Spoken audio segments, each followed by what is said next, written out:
Yeah, I'm not on the Discord server anymore because I fucking had a hissy fit with a server that's totally unrelated to us, and I rage quit Discord altogether. Cool.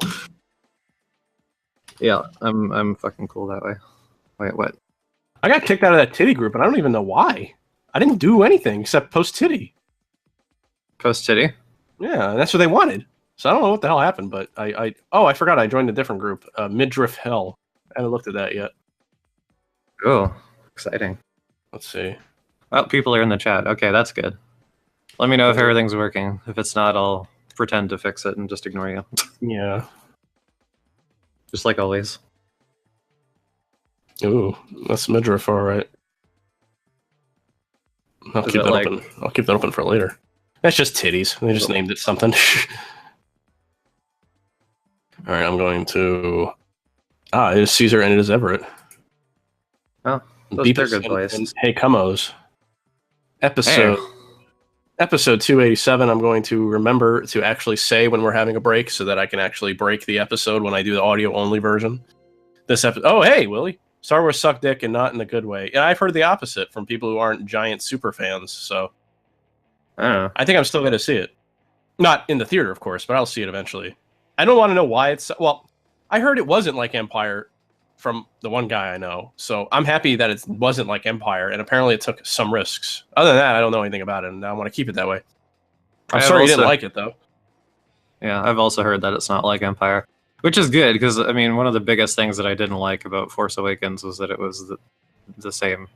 And I didn't. I mean, I liked Awakens, Force Awakens well enough. Like, it wasn't my favorite film, but I had fun. And as long as I have fun watching this, I don't have high hopes for it. I think I don't have a new hope for it. Ha ha ha. I just think it's funny that, like, 2 years ago, everyone bitched to me about how wrong I was about Force Awakens, and now they all say the same thing.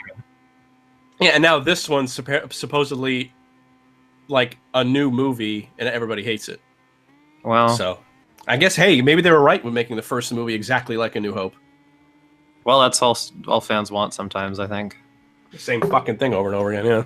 You know, and I don't mean that in a shitty way either. Like, sometimes I do get that feeling of, like, more with games than anything else, but, like, I see a lot of game reviews where it's like, it's fine, but it's the same as the last one in the series, and it doesn't innovate. It's like, but I like the series, yeah. So that's fine. That's what I heard what happened to Assassin's Creed. Like, the first one was okay, the second one was great, and then they just kept doing... Assassin's Creed 2. Yeah. If anybody has Origin, for some reason, Black Flag Assassin's Creed is for free right now. Oh, but for how long? Yeah. I think until the 18th, so you should probably get a move on. That's too bad, Willie. I don't know. I think I'll like it. Yeah. Yujo Senki to see if it's any good. I don't know what that is. What is Yujo Senki? But Willie, would you say it wasn't like Empire? Like, was it different at least? That's all I want to know. It's not. Okay, I guess Everett saw it too. Unless if he's answering Caesar, which I'm not entirely sure. No. Well, I can hear. Hold on, I can hear an echo of myself. Do you not have your mic on some books? I do have my mic on some books. Take it off, and then we'll see if I still have an echo. Maybe it's the opposite land. It might be. Scary there. Larry English sub. I don't know if... No, I don't hear myself right now, so we'll see what happens. The anime about the bug-eyed Nazi lolly. Oh, yeah, that's... No. I still hear myself. Maybe it's because you did the thing with the audio. Am I coming through speakers? But it's either... I'm coming through this. It's either that. Yeah, if I'm coming through the speaker, then you're going to have to turn the speakers down. No, you're not coming through the speaker. The speaker is the headphone jack.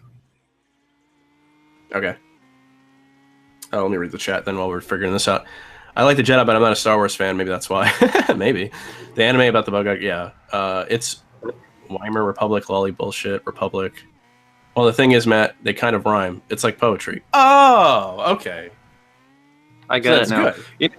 But the other thing that I really didn't like about Force Awakens is how they tried to have Joss Whedon dialogue, and everyone was just so darn cute and funny. Well, I only I didn't hated really.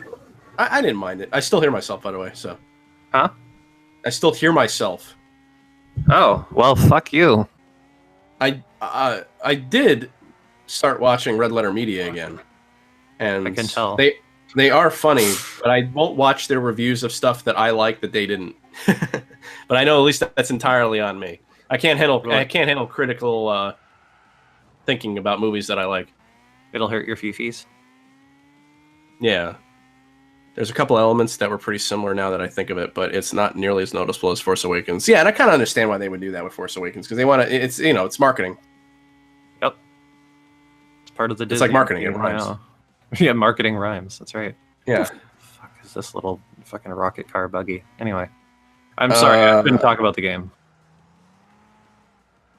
This is still doing that same thing, humor. Yeah, I don't know if I like that or not. I didn't mind it though. I actually mind it worse in Marvel movies. Yeah, well, I mean, Marvel actually is Joss Whedon at least, so they're not. At least it's the original annoying thing, and not like the annoying thing that everyone does to copy him. Fair enough. I guess we should talk about how Disney owns Fox now, or most of Fox anyway. I'm not sure if I think it's a good thing only if they release, and when I say the original cuts of the original series, the original trilogy of Star Wars, I mean the VHS release, not like the original release, because I kind of like that they added in a couple of scenes, not the 1990s version, but the 1980s like VHS. I want that. What I would really hope, what I think would be super cool, and even if it was like $100, I'd still get it. If they released like the original theatrical cuts, the VHS cut, the 90s version, and then the 2004 fuck up editions. Like if they just released all of that on a Blu-ray set, I would totally buy it. I can still hear myself a lot and really badly, so you need to fix this or I'm not going to continue the show. This is very mysterious. Give me a second. Okay. I will continue to talk to the chat. I will return to the call in a minute. Only 1 out of 5 jokes actually hit in my audience. Ooh. The humor in this one bothered me less than The Force Awakens. Star Wars new humor just feels like Spaceballs light. That sucks. More like Marvel, in my opinion. Guardians of the Galaxy kind of ruined humor in Disney's Marvel and sci-fi movies where they all have... Yeah.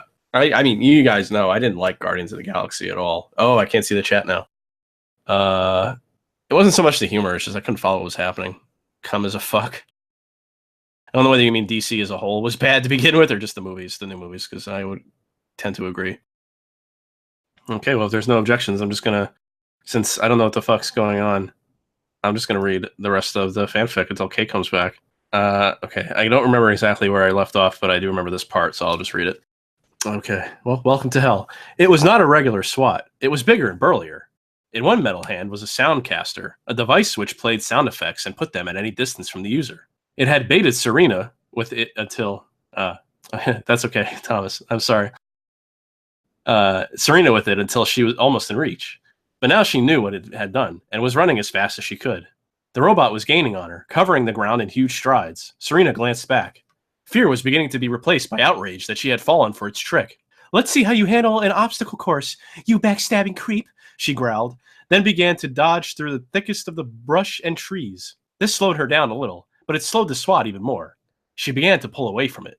Then her heart plummeted into her shoes, for behind her, the robot fired up its rocket pack and blasted into the sky. That was no normal SWAT bot. Oh, it was dear an God. Ultra SWAT.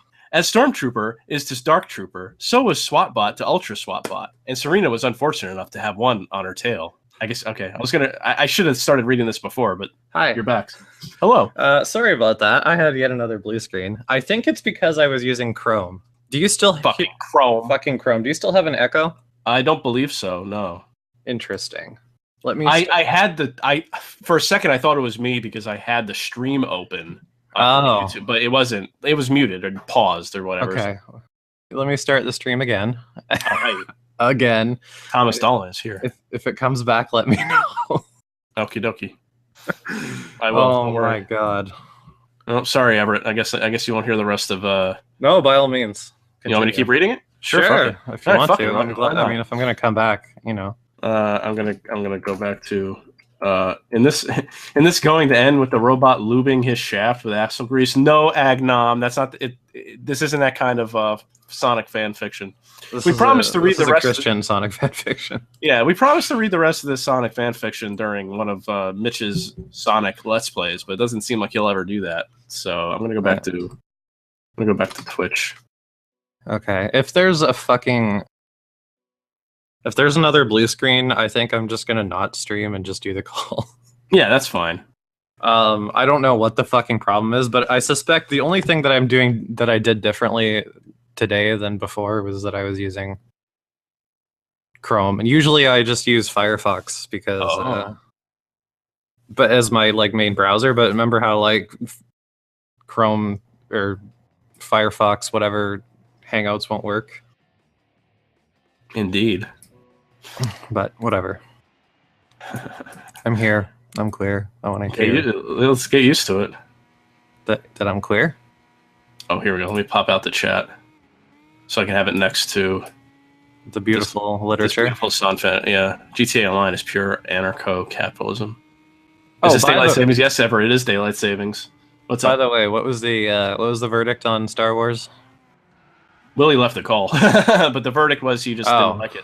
He said that the humor was not as bad as... It wasn't too cute? Yeah, but still, he didn't like it. Yeah, I mean, I don't know.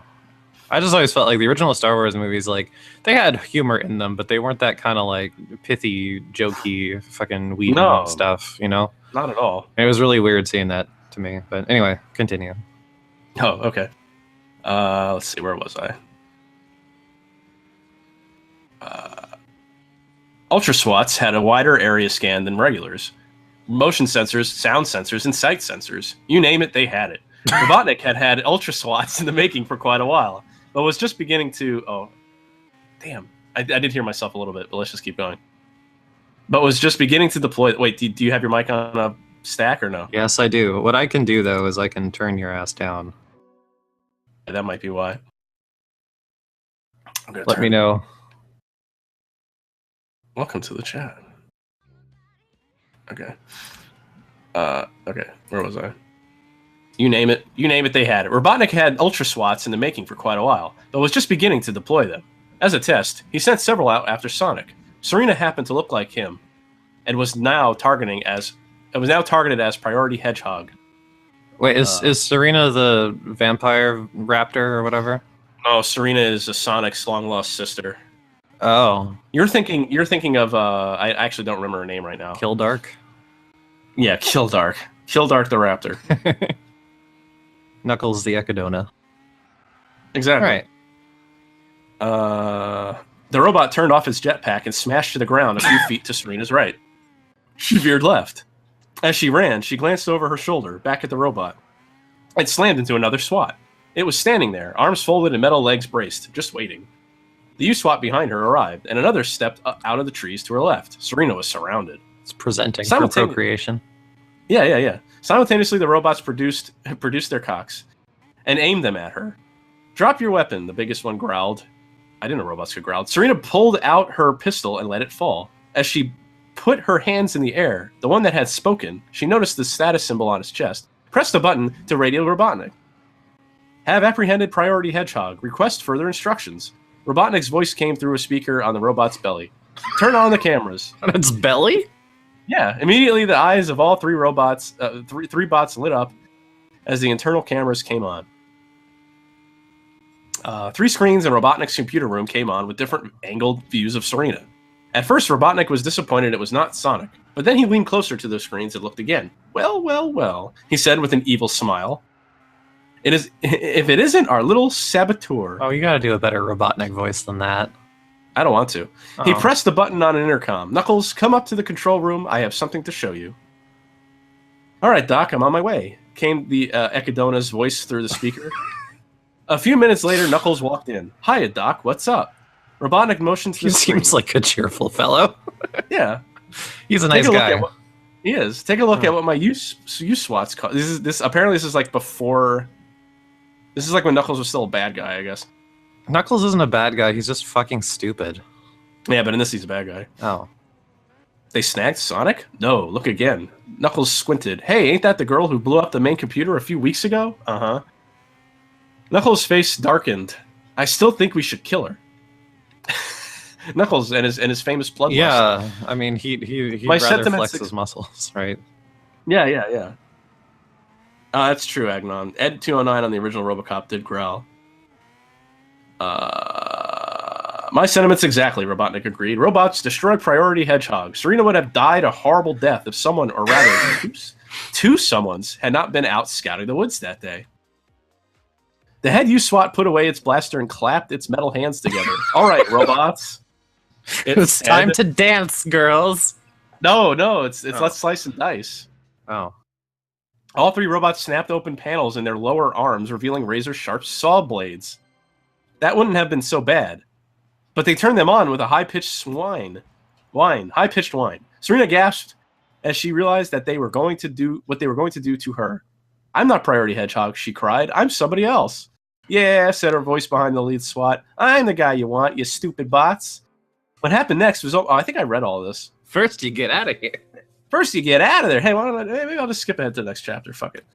Let's just say she got saved. Okay. Sonic remembers where Slasher got her weight. Oh, that's right, Slasher. Oh, yeah, Kildark. Yeah. He thought he had learned to live with the idea of the continuum. But as he lay there in his hammock that night, he found that it still terrified him. Stroking his penis gently. What emphasized it was this. Out his window, across the treetops, he could see one bright star. It didn't move. Yeah, I don't feel like reading the rest of this now. Stars don't usually move. No, not usually. I mean... But on Mobius, they do. Well, I mean, on Mobius, you kiss humans. Yeah. Marvel is sucks. Yeah, Thomas, I kind of. It's just like it got to be too much of a muchness. That's the problem with Marvel, is that it's way too much of a muchness. There's not enough not Marvel. Like there's so many, like there's 107 Marvel TV shows now on ABC, ABC's various sister networks like Freeform. It's on Netflix.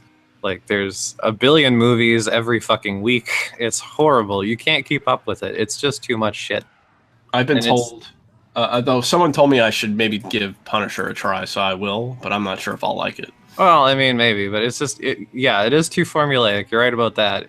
It's all the same thing. It's all the same Twee Whedon dialogue, and it's all just so much color and so much noise. HP Swapcraft is correct too. His titty hard. Well, that is true too. But I don't know. It's like I feel like it's like the movie equivalent of where you eat too much of a sweet thing and you start to feel sick. Yeah.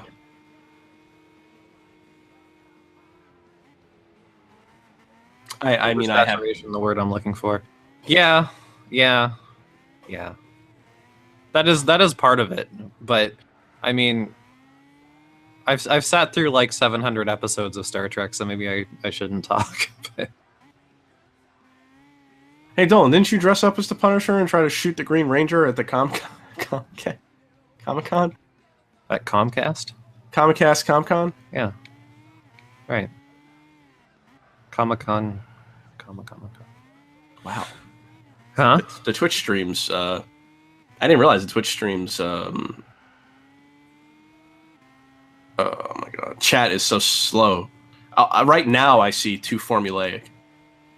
Yes. Yeah, well, I mean, there's a delay, right? Between when it goes out. I mean, I see Punisher as best, he just kills, yes. I just didn't realize how bad it was when you're not, because usually you're not reading the chat. Well, I mean, I do read the chat every now and again, but I also have to not drive off this mountain and die. Right. So... Yeah, I'll give Punisher a shot. I got these next 2 weeks off anyway, so I got, besides editing the show, because I haven't even edited last week's yet. I'll give Punisher a shot. And you've still got like 15 more parts of Vice City. Yeah, I know. I'm gonna try to get all this done, and I have to edit the Dungeons and Dragons stream too. That's not important. Only me. Only things with me in them are important. Oh, okay. Yeah, the whole net neutrality thing too. I mean, it's not over yet, apparently.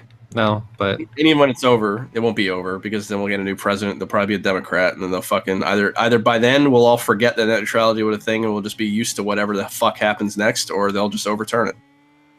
yeah, well, I mean, like I said on Facebook when everybody was freaking out, it's like what you have to understand is that little people do not have a choice. Like what's going to happen is what's going to happen, and you just have to deal with it. But I mean, like everybody else, what I just that Ajit guy, I just do not like. He's such an asshole. Well, sure, yeah. I mean, you don't get No, but I mean, like beyond his politics, he's just a dick. No, I know, but that's the thing is like you don't go into politics unless you're a dick. No, but he's like trying to be filthy frank or something. Like he's just an asshole. Well, then what does he want no internet for? Well, I think he thinks that without government meddling, then the internet will be more free. Free enterprise and all that kind of crap. Although I do find it funny that people think that it's just that fucking easy for a new ISP to start up and just, start taking pieces of Comcast and Verizon's pie. Yeah, that's the problem. You need a lot of infrastructure to support being an ISP. Like it's not like a fucking, restaurant business or a fucking, I don't know, a car dealership or whatever. Like you need a lot of shit to be an ISP. You need FCC certification, you need fucking all kinds of support, and like it's too much to just have a small business or like a local thing start up. Well, that was what was nice about the internet. Well, but maybe it still will be nice about the internet. I don't know yet. Nobody knows. Probably not. But it's like all these people could kind of start up their own businesses or entertainment things, and that might go away. If fucking Comcast just doesn't like you, they'll throw all your shit. I guess. Before, they have done it, so it's not alarmist to say that. No, I mean... Google does it too. I mean, that's the thing. It happens regardless, so... Oh, yeah, absolutely. I mean, Google censors like fuck things that don't fit whatever their progressive ideas are. Yeah. But I mean... I don't know. Like I said, what will be, will be. And there's not a lot to say. You have, I mean, voting is an illusion. Mm-hmm. Petitions are laughed at and thrown in the bin. Like, yeah. There's literally nothing you can do. And the thing is, too, is like, even if it's defeated this time, I mean, this isn't the first time they've tried this. No, they've been doing this since, well, I mean, I'm sure they've been doing this for years and years and years, and they keep bringing it back under new names every once in a while once people have forgotten about it, and they only have to win once, and then that's that. It's a lot easier to get a law passed than it is to repeal it. Yeah. So once it's on the books, like, that's the way it is, and eventually it will be. Because the only people that get listened to in the government is people who are filthy rich, which is to say corporations who will profit from this. Having said that, I suspect that there are some like bigger online companies who will not be pleased with this. Places like Netflix or Amazon or even Facebook, like they won't want to hurt their customer base by having, additional charges or whatever. No, amortis. The other thing too, nearly every state is going to sue the FCC. So. Yeah. Whatever that means. We'll see. Oh my god, BR. Net neutrality here in Brazil, instead of improving their service, the ISPs just brought some politicians and made it into law that they need to deliver 30% of their advertised speed. 30%? Jesus Christ. I'm sorry you live in the dirt. What the hell? That's awful. Oh, they only need. That's crazy. Jesus Christ. I mean, I was thinking like if the internet just fucking dropped, like just stopped. I'm like, well, I have enough movies. I guess I can start reading again. It's like. Well, I mean, but that's the thing. I feel like it'll affect some of the younger fucking millennials or Gen Z people that like live on the internet. I can see it be a problem, but like, I hate to say like I'm too cool or whatever, but it's like I do have a life outside of the computer. Like, if I had to like stop streaming or stop podcasting tomorrow, like it would suck because it's a fun hobby, but it wouldn't like destroy society for me. And people live without the internet for a long time. Yeah, basically.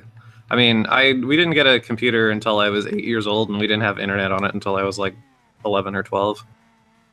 But I can read porn, Agnon. And remember, and I didn't even get the internet until I was 19 or something. So no, 16. So yeah, I forgot you're old compared to me. No, it's not. No, I could have had the internet for a while. We got it late. So, because I mean, I had cable internet. It wasn't like 56K. Not for we didn't actually. No, actually, we had 56K for not that long, and then we got cable internet. We kept going back and forth between dial-up and cable, depending on what my parents felt like paying for. And occasionally we would go periods where we just canceled internet service and just didn't have it for a few months. Sometimes a year. I don't know why it was like that, but I mean, my parents weren't the richest people around, so maybe it was like, work's not so good this month. We don't really need the internet. The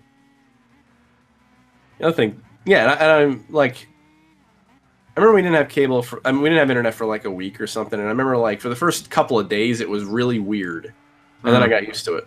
Well, yeah, you don't need it. Not really. And I mean, that's one of the things where like when a lot of like the online activists are trying to get it classified as a public utility, like I understand why to an extent, because you're trying to like standardize like infrastructure and pricing and you know all that, but at the same time I kind of feel like it's really not a public utility. Like, go to the library, motherfucker. Like, it's an entertainment tool or a communications tool. It's like you don't have the right to a telephone or to movies or whatever. Like, you know. Yeah, I mean, I feel like it should. I mean, I wish it were a utility, but that is kind of. I guess so, but I'm just saying you don't need it to function in modern life the way that you would need like running water and roads, exactly. Electricity. I think people just say it should be a utility because it's so ubiquitous. Yeah, it is ubiquitous, but at the same time, it's like, you know, if you want to make a utility or some kind of like public service out of it, like it's not really essential to life. Like, I just don't. No, it just makes everything so much more convenient. There's no porn in the library, Kate. Yeah, that is not true. Yeah, read like a science book. Or encyclopedias. That's how we got off back in the day. Yeah. Yeah. It was. Go to page 92. Right? Yeah. Go to the bodega and look at the Spanish porn magazines. Spanish porn, something, a Clash song. You know, it's like we'd have to start paying bills with paper again, and I just don't want to do that. You know, that is one thing I think the internet would like, net neutrality or no, they're going to be like, yes, we'll take money from you. Like, they're not going to impede that. No. It's just no fun allowed. It's like how in the UK you have to like call the government to ask if you could please have some titty. Yeah. And they're like, well, I don't know, you've had a lot of titty lately. They'll never take away our titty. If America, if we're good at one thing, it's keeping people just happy enough. Flush with titty. Yeah, they will. No, but I mean, like, you'll never see America start acting like China, where they like give you like 3 sites to look at, and they're all Chinese based. That'll never fucking happen. One of them is Pornhub. Yeah, like at least I can't see that happening because it's just it's too sweet of a deal. Keeping us, like, you know, happy enough where we're not all rioting in the streets. Well, yeah. Although I feel like at this point, most people are so lazy that what they would do, instead, we don't riot in the streets anymore unless you're black. And in which case you do it for completely ineffectual reasons and ruin your own neighborhood to no gain. But anyway, what you actually do is you make a couple of tweets about it and sip your coffee and feel good about yourself, and nothing actually changes. And now, see, if repealing net neutrality stops people from tweeting political stuff, then I'll be happy. Yeah, that's another thing. Like, it's really hard to support some of these like internet freedom sites because they're all such like, Donald Trump is a bad man. And it's like, I don't fucking care right now. I don't want to hear about it. North Korean Pornhub. Jesus. It's just Kim Jong-il's sister. Oh, actually, no, wait, isn't she hot? Yeah, like she's hot. You can't see my fingers. I can hear my your fingers. Yeah. Yeah, well, Barnes & Noble doesn't sell trap dungeons, unfortunately. You know what? If the internet quit They would start selling them again. Well, Barnes and Noble would what's probably experience like a fucking resurgence. Resurgence. There'd be no Yeah. electronic ebooks to distract everybody from buying paper. Know what I mean, Jellybean? Yeah. Yeah. Thomas Dolan says she's hot. She's hot in certain pictures, and I wonder if they're not doctored in some way. Well, I mean, given how fucking the glorious leader himself looks, I mean... That's what I'm saying. And he's hot. Jesus Christ. All So who's hotter than Sister Jong or what's her face Ukrainian commandant? Oh no contest, Ukrainian. Absolutely. Only because there's actual pictures of her looking hot, like these supposed hot Kim Jong Il sister is like it's like taking pictures of fucking Bigfoot. Well, I mean they don't have cameras there. It's only when Dennis Rodman comes over for Christmas dinner like, that they get the family photo done for the next 20 years. No, Thomas, we're not doing call-in stuff until January. Yeah. We don't like. We're just getting all our jollies out now during December. Yeah. Whatever the hell that means. I think it means coming. Oh, right. Sometimes I come when I'm excited. Yeah, me too. Yeah. Sometimes. Not all the time. Oh my god. Did you see Last Jedi yet? What did you think? Oh my god, Wild Arm. You missed the discussion at the beginning of the stream. Neither one of us has seen it yet, and I'm not going to, but Matt probably will. Well, no, I'm never going to go. I'm not going to go see it when it's on Netflix. Unless You'll if you watch it, is my point. I will not. Because that's how I saw Force Awakens. It was just on Netflix. I was like, oh, all right. Yeah, well. I went in the theater. And I was laughing in the theater, so I don't think I'm allowed back anymore. Ooh. When Kylo Ren had his like little bitch boy hissy fit, I was just like hysterically laughing in the theater. Yeah, I still think he's an awful character. He is an awful character, and I don't understand why people are like, he's so deep because of his pain, man. It's like, you realize that this is exactly the kind of bitch boy Anakin shit that you guys all bitched about 10 years ago, but now, because it's not the prequels, it's fine. Well, people liked it back then, too. People seem to forget that they were pretty fucking popular until, like, after the second movie, when people were like, oh, no, don't. Oh, the same thing that's happening now. Yeah, exactly. People were so fucking excited for Awakens, and now this second movie comes out, and they're like, oh, this isn't my Star Wars. Yeah, I know, and it's like, okay, look, I understand, obviously, Phantom Menace, terrible movie.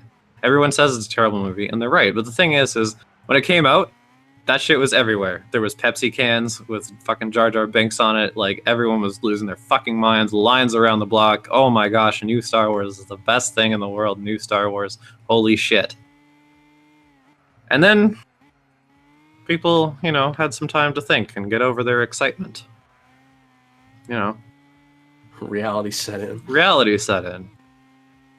Even I was, 9 years old, and I had my VHS of Phantom Menace, and I had my VHS of Empire, and I knew which one I liked. I mean, I wouldn't be surprised, HP, if, he's supposed to be, like, a shit character. Like, they're making him that way on purpose. I'm supposed to laugh at that part? Well, I mean, I guess, but I wasn't laughing, like, it didn't feel like it was a funny thing. It felt like it was like a cringy thing that was intended to be serious. It felt like a Shadow the Hedgehog thing. Yeah. So I mean, if the Chaos Emeralds? Well, I mean, if it was intended to be laughed at, then they did a bad job of like telegraphing that to the audience. If that makes any sense. It was like how I kind of like Rogue One until I realized I was bored as fuck for an hour, and then I just liked the last half hour, which was the important part. Well, I mean. Yeah, I haven't seen Rogue One, and I don't really care to, just because Force Awakens was just like, I'm so done with Star Wars. Jake assures me that I would like it because it's all like misery and stuff, but the thing is that misery is only effective, at least to me, when I care about the people who are miserable, and when I like the people who are miserable. And at least from the trailer, like, all of those characters seem boring as hell. They are. Thomas is asking the important questions. Wild Arm says Kylo Ren is shirtless in this movie. Then Thomas asks, does he have nips? So I want to know yes or no. Well, I mean, he must have nips. I don't know. Maybe he's an alien. Well, everyone's an alien. Oh, right. In Star Wars. There's no Earth in Star Wars. Even people who are supposedly human are fucking aliens. Has anyone ever been shirtless in Star Wars? Of course they have. I don't remember. Yeah, Rogue One equals misery plus shit characters. Yeah, more or less. I mean, I didn't think they were shit, but I was just kind of bored. Yeah, so I mean, you know, if I don't care about who is miserable or the things that are happening to them, then it doesn't matter. It has no impact. There's no reason to be invested in the misery that happens because, yeah. It does have nips. And yes, Thomas, you will have to come on eventually and talk about the fire that you started. Why did you burn your house down? That's not funny. That should. Well, he's talking about it so lighthearted that I feel like I can make jokes, but I still feel pretty bad about it. Well, look, he opened the floor to it. I know. I still feel bad. Is Chewbacca shirtless or not? That's a good question. I mean, that is a good question. I guess if his little like bandolier wharf thing counts as a fucking shirt, then no. But otherwise, I mean, he's balls ass naked as far as I can tell. Yeah. He's probably running around with his testicles swinging back and forth in the Empire's face. Ooh. I never liked Chewbacca, to be honest. Really? Are you an asshole? Yes. Well, I don't know. I always found him fucking annoying. Nah, he's the greatest. When I was watching... So I watched Red Letter Media's prediction cast for The Force Awakens, and they got it, like... They got it pretty right. So I watched their... I don't think this movie's still going to happen. I thought it wasn't anyway, but the prediction...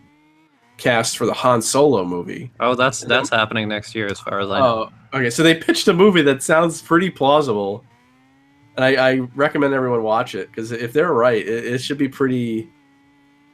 It'll be bad, but I'll see it because it's just like, ugh. Well, there's a funny moment with Leia. In what? In Last Jedi? Yeah, where she's plastic. No, she was alive to film her stuff. Yeah, but they made her look young, but badly. Oh, really? There's also there's also a really... Yeah, they CG'd over her face. What's wrong with her face? In Last Jedi? Or do you mean Rogue One? Oh, sorry, I meant Rogue... I thought you were talking about Rogue One. Oh. I don't want to know anything about Last Jedi. So I don't actually care, but... I care. Yeah. I don't want spoilers, even for a movie that I might not see for a year. Well, I mean, you did tell me never to spoil Metal Gear, so... Yeah. You're the most nonsensical and stupid plot in the world. It's funny, because... Oh, I saw that one of the earliest reviews for the new X-Files is out, by the way. Oh, see, Disney owns that now, by the way. Oh, I guess so. Yeah, they would. But anyway, so apparently, like the premiere doesn't make a lot of sense because it's a mythology episode, but the next 4 episodes are all like standalones, and apparently they're really good. So cool. That's basically what happened with season 10. Yeah. No, that starts January what? January, like really early January, like January first or second Wednesday in January, I believe. Cool. I don't know exactly the date, but I'm hoping it airs on Hulu again because that was the only way I was able to watch it. Well, I mean, like I said, Disney owns everything Fox, so they own 60% of Hulu. They own the animation studios, so I guess in a sense they own The Simpsons now. They own X-Files and Star Wars. They own everything. Disney owns everything forever. Yeah, and they own the X-Men. I guess they don't own Spider-Man only. Well, no, they do own Spider-Man, I guess now. Well, I mean, you know, if oh no, that was Sony. I'm sorry. So they don't own Spider-Man then, I guess. Well, I tell you what. I mean, if I still cared at all about. You don't have to apologize, Wildarm. You didn't really. I mean, like I knew Leia was going to be in the movie. That's not really a spoiler. Sorry, what were you gonna say, Kate? I was gonna say, like, if I still cared about MCU, that would probably be the big thing for me, was to have Fantastic Four and the X-Men kind of back into the fold. Yeah, but I know they're just gonna be quippy shitheads, so... Well, of course they're gonna be quippy shitheads. Not like I was watching the Fox ones anyway. I really stopped caring about those movies. Well, I didn't watch them just because they didn't count. The fuck does that mean? They didn't Well, count? they didn't count to like the rest of the Marvel movies, right? So like when I was following along, I did like they were essentially non-canon to the rest of the Marvel films, so I didn't care. They're canon to their own universe, Kate. You can care. Well, man. of course they are. Yes, I know. But like I said, at the time I was mostly just following along to get like the whole MCU picture or whatever, because I was a fucking idiot. Mm. It is kind of crazy how they own fucking everything, though. Yeah, yeah. I've seen people that are like, they're like, what about antitrust laws? And I don't think that applies because like there are still other movie studios. Like, yeah. Plus, it's like I might not like this stuff, but I don't hate that Disney owns this stuff either. No, but I mean, it's you do have to wonder about like Star Wars and Marvel because it's like there's going to be like 100 movies a year and it's never ever going to stop. Yeah, but I don't care. I don't have to watch them. They can make a movie every 5 minutes. It doesn't matter to me. It means I have to hear about it. I like racing at Daytona International Speedway because I watched NASCAR. Yeah. Shut up. Yeah. The nighttime races were always the coolest. Yes. I just think I'm just. Oh, you never got that clock out of there. Oh yeah. I never did get that fucking clock out of there after all the other problems. I'm sorry, I was distracted by blue screens. No, I was laughing at Scary Larry that The Simpsons predicted Disney's acquisition of Fox almost 20 years ago. I think they've tried. I think that's why. I don't know for a fact. Disney will own Doctor Who. Is that true? No. Oh, maybe they will. Maybe he's saying they will. They could. I mean, they might. They could, but I doubt it could happen. The problem with the BBC is that because it's a public broadcaster, like they can't. Oh right. They can't like make commercial sales like that. It just makes me wonder if Fox was doing badly, or they just gave them they gave Murdoch just enough money to want to sell. I have no fucking clue. Although the thing about Doctor Who that actually does have a connection to this is the Paul McGann movie that was a co-production with Fox, and it aired on Fox in the States. Oh, and well, I don't know if they own the rights to that or not. I mean, the BBC, like, the DVD release for that movie is all BBC. It's all under the same banner as the rest of the Doctor Who DVDs. Like, there's no Fox branding anywhere on it. So I don't know if, like, the rights reverted back to the BBC, like, exclusively from now on, or, like, or if, yeah, maybe Disney does own a piece of Paul McGann's beautiful ass. It's all very strange because it's like distribution rights and broadcast rights are all different here. Yeah, yeah. But like, I mean, I can see Fox wanting to part with it because like that movie, the only reason it was a failure is because it didn't meet the standards that Fox had wanted or expected. Whereas in the UK it did very well because they actually knew what a Doctor Who was. Yeah. Maybe Fox realized the upcoming downfall of Hollywood and general media, and they want to get rid of this crap that will be meaningless in the upcoming years. Maybe. I mean, the thing is like, fucking Disney owns The Simpsons now, I guess. But who gives a shit? I haven't watched that show for 15 fucking years. The last 2 weeks were both good for anyone who does still care. Yeah, I'm sure. They were. Shut up. They own X-Files, and it's like, yeah, but like they're not making it. Like as soon as they start, like I would start caring if. I guess I would start caring if they started meddling with stuff too much. But I guess they do. I don't know. Well, I mean it'll just be interesting. If anything, I'm just interested. It's just interesting to me how these giant fucking companies could just buy out another giant fucking company for a fuck ton of money. It's just interesting. Well, I mean, I don't know how autonomous the various parts of the Disney empire are, but I mean, whether or not you're tired of Star Wars and Marvel, you can't deny that they've definitely managed those brands very well in terms of being lucrative. Of course, I completely agree. Or it's like, I mean, like, I think Disney pretty much lets Pixar alone. They don't meddle with Pixar too much. Supposedly, that was the reason why Lucas sold Star Wars to Disney, was because he saw how Pixar was managed. Come on, Kate. We know you want the Doctor in Kingdom Hearts. I don't really I don't really like the idea of anything other than the Disney animated canon being in Kingdom Hearts.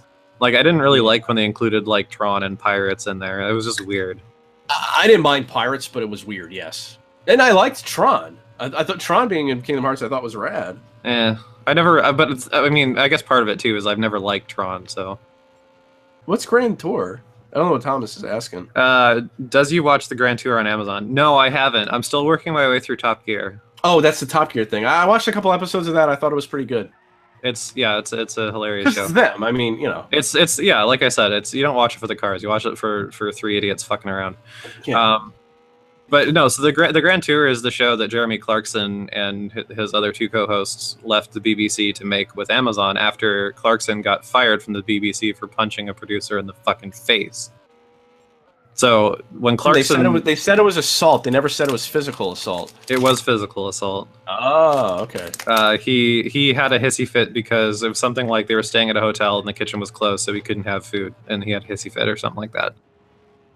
But so yeah, I mean, technically he wasn't fired. They just did not renew his contract, which was coming out soon. So I mean, he's still technically allowed to work with the BBC because he hasn't been fired. But the other two decided to leave with him and just basically do a new show that is the same thing on Amazon. That says a lot about those two other guys, though. I guess they really know that they have great chemistry, so they shouldn't split them up. They really do. I mean, actually, it was funny. Like when Richard Hammond, he had like a horrible crash in a rocket car on the show and nearly fucking died.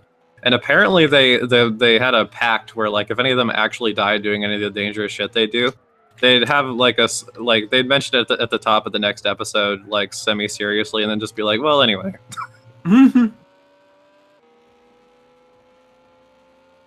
That's a very Monty Python thing to do. Well, yeah, that's what they did at Graham Chapman's funeral. So I guess it's just a very English thing to do. Yep. Thomas Dolan, I love James May. Yeah, Captain Slow is the best, for sure.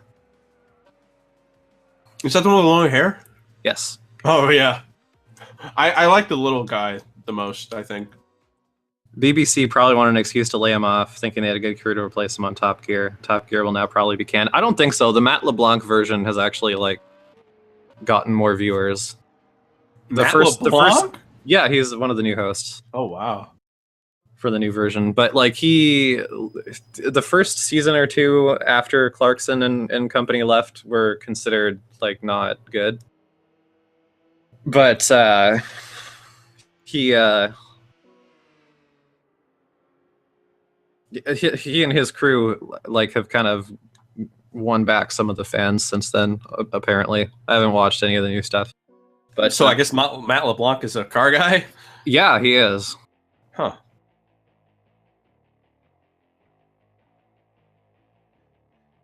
Actually, wait, I don't want to do this race. This track looks gay. Oh, no.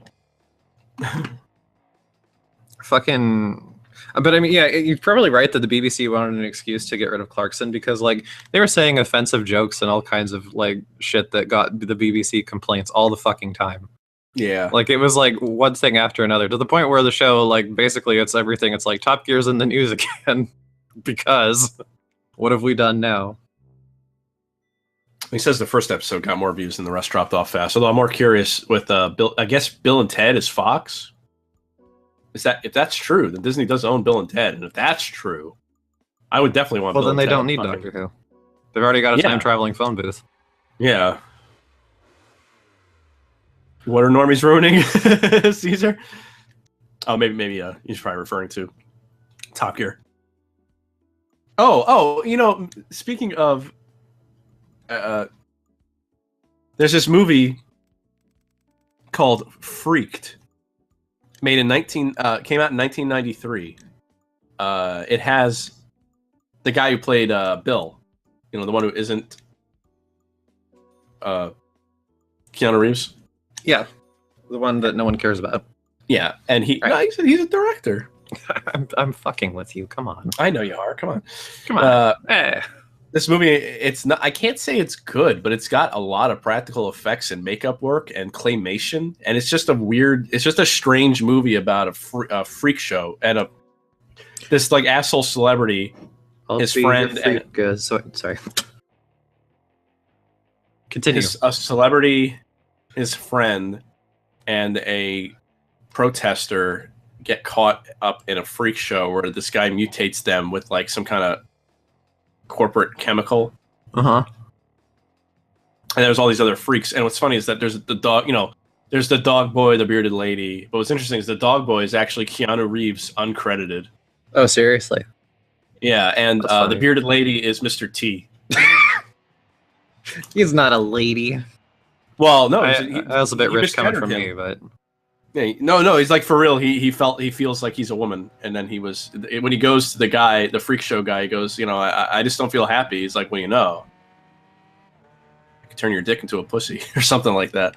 Oh, and he was like, he gets really mad, and then he goes, but you can keep the beard. He's like, oh, all right. It was pretty funny. I don't remember that episode of Carnival. or A-Team. But it's on YouTube in its entirety, and it's called Freaked. And I liked it. I thought it was pretty decent. I found out about it because there's this guy called George Russell Smith, I think his name is, on YouTube. He's pretty good. He's like in between Cinema Snob and what's his name? Oliver Harper. He's British. Fucking Oliver and he covers Harper. He's British and he covers weird shit. But he also covers like real movies. Is Oliver Harper? I mean, am I thinking of the same one where he's like a black cripple? No, he's a white British guy. Okay, well, he's not the one I was thinking of. No.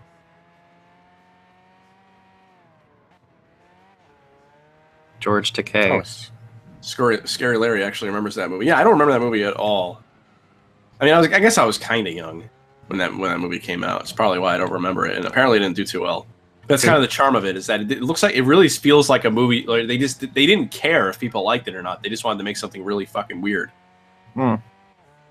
Oh, it's not weird. What I actually appreciated about it was it's a comedy, and I couldn't predict where the jokes were going to go, because usually in new comedies, most comedies are written as a first draft. I feel like. Where it's like, wouldn't it be funny if this happened? And then they do that, and they don't say that's unusual because that does not usually occur. Yeah, exactly. It's like it's like our jokes, yeah. Except when we're doing the banners. That's when we actually try. We throw out a first idea, then we don't go with that first idea normally, or we tweak it. When we're talking off the cuff, that's why I don't like new comedies. Obviously another thing too is new comedies is all improv normally, and these people can't fucking improv. Well, I mean, neither can we. It's pretty shameful that our best is still this bad, but yeah, but we're not trying to be. I mean, that's no the one only way our we can scripted shit either. No, but our scripted shit isn't funny. No, Family Guy humor, yes. Family Guy was also good the last couple of weeks. The Dr. Meeting Bill and Ted would be pretty funny though. No, it wasn't. Kate, don't lie. Yes, it was. So here's the thing. Normally, in a production run of The Simpsons, the production orders and the broadcast seasons don't necessarily line up exactly. What they do is they usually hold over a handful of episodes from the previous production order and have that be the start of the next season. Mm-hmm. And so the season up to this point was awful, and that was all like the holdovers from the last production run. The last 2 weeks have been the first episodes of the new production order, and they've both been pretty good. So there. That's mean, Scary Larry. Fine. What were the 2 episodes about, Kate? Wow me. Maybe I'll watch them. There was one about Lisa's birthdays over the years as she's... Already, I do not give a shit. As she's typing her college entrance exam. And the other one was an episode where Bart gets lost down a missile silo, an old 50s missile silo stuck down there. Well, Sideshow Bob was doing community service nearby and bullies Milhouse into leading him to where Bart is. Okay. That doesn't sound good. Yeah, I know, but you're a fucking asshole, so... Lisa's the worst character, and that other Lisa used to be the best character, and now she's the worst, yes. Well, she's been the worst for 20 years? Yeah, I know, but that's still 10 seasons. Yeah. She's going for a women's studies degree. No, I think she's law or something. I don't care. But anyway. What, was this was this a time skip episode? Yeah, it was a time skip episode. It was basically her equivalent of Barthood. See, I don't understand why they... if the show had any balls, they would just age up the characters permanently. Well, yeah, but the problem is that they've got 30 years of precedent not doing that. I mean, in hindsight, you could say it would be a better decision, but when they started, they had no idea they'd be on for 5 years, never mind fucking 30. So, I know. It's like he can't, it's too late to start now, I think. I hope Disney fucking buries that show. I still think that it has plenty to offer. It's gone up and down, definitely. The last, like, it perked up around the movie, and then it kind of went downhill again, and then it perked up again once they went to HD. And then the last couple seasons have both been mostly not good, especially this season. Like, there was not a single good episode in the first chunk of the season, and now it's had 2 weeks in a row that were all right. So Fine. I hope they just bury the Orville then. well, yeah, I haven't watched it. I've had a lot of people say that it's more Star Trek than Discovery is. Ooh. Ooh. And I fucking hate that. Not because like I'm mad that people think that Futurama was the best. Yes, it was. I'm not mad that people think that. It's just that like I don't know why everyone has to have a big fucking chip on their shoulder about everything. It's like, do you want to watch the Orville? Okay, fine. Like, interestingly, Fox didn't own Futurama. Comedy Central bought it from Fox. So did they buy the IP? Oh, yes, right. Disney does not own Futurama right now. Oh, interesting. Maybe they will. I mean, give them time. Oh, that's another show that people say got bad. Like they're like the Comedy Central seasons. Apparently, people say aren't good. But honestly, I don't notice a difference. I noticed a big difference. What I noticed right away was that each episode seemed to be. There was more sex jokes. It was every character was overly sexualized. It was dirtier to an extent, but it didn't go like South Park levels of like filth. No, but it went enough where it just did not feel like the original run to me. It wasn't as sincere.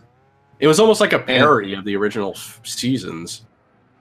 Beyond being a bit, but I don't know. Beyond being a bit raunchier, I don't see much of a difference. Although I get what you mean though, because I remember like the first time that I ever saw Fire Walk with Me after only having seen the TV show and not very many David Lynch movies, I was like, what the actual fuck? Like, how is there titty? Why are they saying fuck? It was kind of jarring because I wasn't expecting it, but I mean, on its own terms, it's fine. I know you didn't watch regular show, but the creator of regular show is going to have a more adult show on TBS, and I'm like not looking forward to it because I feel like whenever these writers write more adult, it's always bad to me. It's it can sometimes sometimes the restrictions made for a better show. That's what I think. Yeah, it's exactly what I think. And sometimes people say like, well, that's just it's censorship, but I'm like, it's not censorship. It's just they have to just try harder. That's all. I will say there's two sort of, but also one great example of a successful version of this, though, and that's Homicide: Life on the Street, which was, a critically acclaimed police show that nobody watched. It was on NBC in the 90s, and two of the head writers and creators on that show was David Simon, who eventually got fed up with NBC after working with them on Homicide, and his next show was on HBO, and it was called The Wire. Oh. And the other head writer was Tom Fontana, who got fed up with working with NBC, and his next show was on HBO, and it was called Oz. Well, hold on. When I say restrictions, I don't mean content. No, I mean I don't mean like I can't think of the word. Not corporate meddling. What's the word for fucking what is NBC? What is ABC? Network meddling. Like I don't when they like swoop down and read each script and say, you can't do that, you can't do that. I just mean like there's like a general set of rules like, oh, this show is on Cartoon Network, please don't have bare titty. Yeah. Please don't say the word fuck or have a completely obvious sex joke. Like, well, that's what I mean. That's my point. I'm just saying, like, for example, like those two shows, those two writers, like when you move to HBO, you can have bare titty, or in the case of Oz, you can have prison rape in the first episode. But the thing is that they somehow managed to pull off being a good show. But I agree with you that a lot of the times when they have less restrictions, sometimes they just go off the rails and get like drunk on the fact that they can have titty and there's too much titty. Yeah, Scary Larry. It would appear to be both. It seems to be about a married couple, or they might not be married. I don't really know. but it's like it's gonna be both. Where the weird moments are them on drugs or drunk, where in regular show the weird moments were just weird. Just weird. There was no like it was always, you know, everyone always people would say, "Oh, I get it," because when you watch the pilot, well, not the pilot, but his like the thing he did for college, the two human characters get so high that they become the characters in what would be the show. They become a bird, a raccoon, and like, you know, whatever. So it's just but now, you know, there's no reason for him to hide the fact that they're all on drugs, but I just don't, that's not funny to me. You know what was a weird example of this that is, well, weird? To me, it was Trailer Park Boys. And Trailer Park Boys, when it was on network TV in Canada, well, not network, but it was on cable in Canada. It was on a network called Showcase. And Showcase already was kind of like, it was mostly like an artsy channel, kind of like Bravo. And it was a cable channel, so it was already uncensored. And so obviously they could, you know, smoke weed and say fuck all as much as they wanted. But I noticed that when they moved to Netflix, much like Futurama, they started having a lot more sex jokes and a lot more explicit sex jokes. I mean, there was one episode where everybody like fucked whores all night and got crabs on the Netflix seasons. They never would have done that on Showcase. And I have no idea why, because they could have. Yeah, and I just don't find that stuff funny anyway. No, me neither. And it was weird, because like for a show that had people getting drunk as fuck and shooting off guns, like they didn't have a lot of sexually explicit content aside from the odd reference here or there. Like, and there still hasn't been like huge titty or dick in the show, but it's just, I don't know. It was weird because it wasn't something they normally did, and I don't understand why they're doing it now, because there was nothing stopping them from doing it before. I think there might be even less restrictions for Netflix. At least there seems to be. There's even less restrictions for Amazon, because there is softcore porn on Amazon. Oh. It's not good, obviously, but I did. It was called like Spider Girl or Spider porn. No, I found out that Spider does indeed have puss, but no, they don't show puss, of course.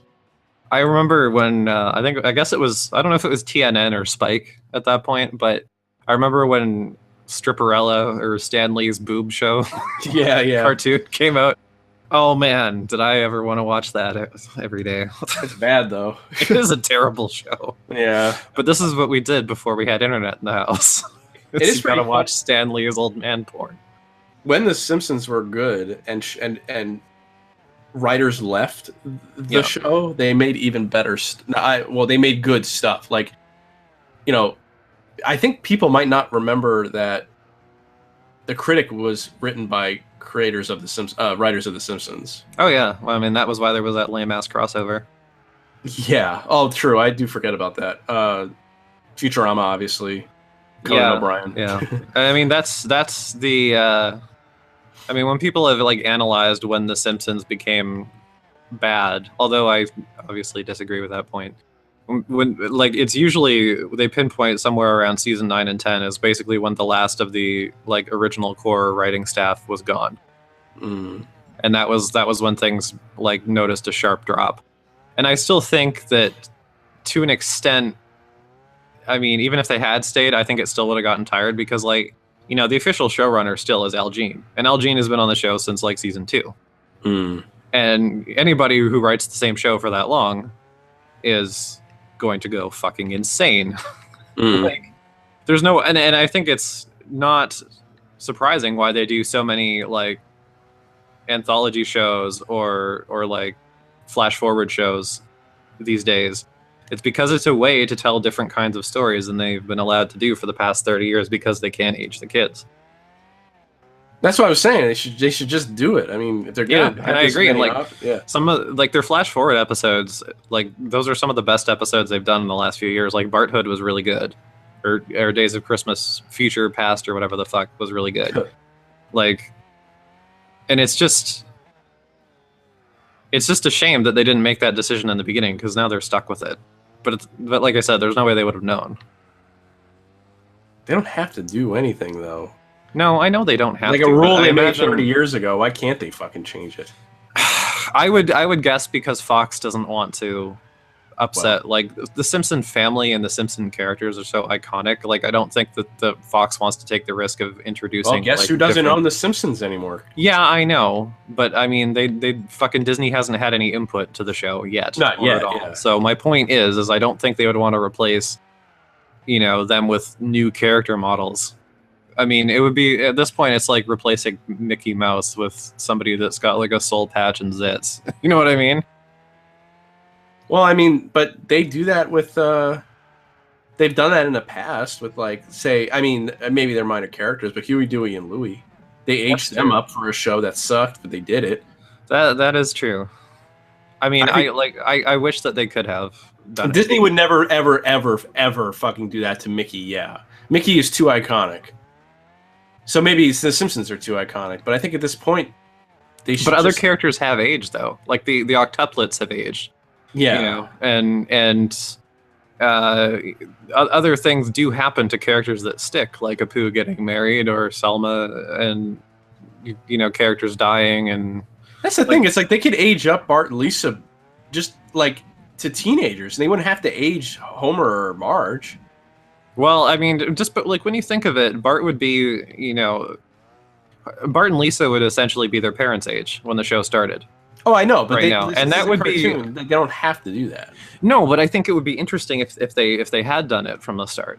Oh, because it would be then they would have their own kids, which they do in the flash forward episodes, and you could deal with going to college, you could deal with growing up as a teenager, you could deal with marriage, you could deal with trying to be different than your parents were. Like I mean, not that the Simpsons should necessarily be a fucking generational saga, but I'm just I do agree it would have opened up a lot more storytelling opportunities, and I think it would have kept the show fresher because you'd still be moving into different territories, you cross different life milestones.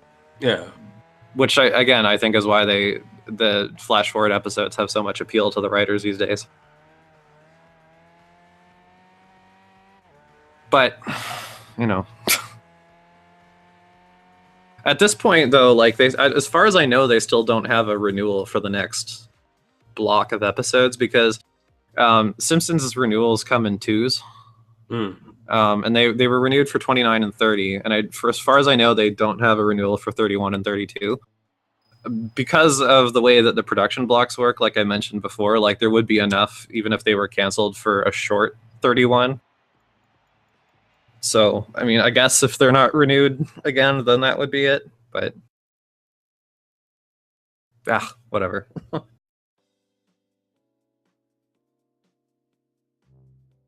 Need to give Maggie a voice. I don't think she's ever said a damn thing, even in the flash forward movies. Yeah, but I mean, that's kind of part of the joke. No, that's a running joke, though. Yeah, and she said "daddy." Oh yeah, that's right. That's right. And that was that Mary Tyler Moore or some shit? I think it was Liza Minnelli. Liza Minnelli, sorry. Yeah. But it's funny because in like the flash forward continuity, like Maggie is like supposedly this beautiful singer with a rock star career. Yeah. And all this, and nobody's ever heard her talk. Like that's still funny. Oh yeah. One annoying thing they've been doing this past season, for like the past 3 or 4 weeks in a row on The Simpsons, every single episode, every single one, has had fucking the Wilhelm scream in it. Completely out of place. And I have no idea why they keep doing it. And it's like, sometimes it feels like the writers just kind of get something into their heads that something is funny. And then they just keep doing it. And doing it until they get bored. I mean, I remember running gags used to be hysterical with The Simpsons. Like, they'd have a new running gag every season. Well, sure, but I mean, just using the Wilhelm scream is not a joke. No, in that's itself. stupid. Yeah, it's stupid. I'm saying the best running gags were like when Homer would talk to his own brain. Yeah. Or what's another one? Oh, or like your lifelong dream was to something, and you did it back in whenever. Yeah. But the Wilhelm scream is awful. They had the first time I noticed it was they did an episode where, like, they built a park, like a raised park out of the wreckage of the monorail track, and then the monorail like reactivated and like ran over a bunch of people and broke through the raised platform or whatever, and like one of the people was a Wilhelm scream, and I'm like, that's weird. But then they kept doing it like week after week, and it wasn't even just a fucking like a disaster scene or whatever. Like the next week, it was an episode about reforming the Pin Pals, and there was a Wilhelm scream in that. Like, who the fuck Wilhelm screams for bowling? I mean, I hate hearing that in movies, and it's in every movie now too. Yeah, so. it is. It's somebody at Fox thought it was funny. Yeah. And now it'll never ever stop until they're bored, and that'll be long after the audience is bored. I can tell you that much. Yeah, I guess the Simpsons. Maybe Disney wouldn't stop the Simpsons because they're all about running shit into the ground now. Well, you know what? Bart still hasn't had a bear yet, and Marge has not become a robot. So yeah, they've got stories for years. What happens in Doodly Doo? We'll never stop the Simpsons. This nightmare will never end. Yeah. If only they knew when they wrote that fucking song. Yeah, I think they knew.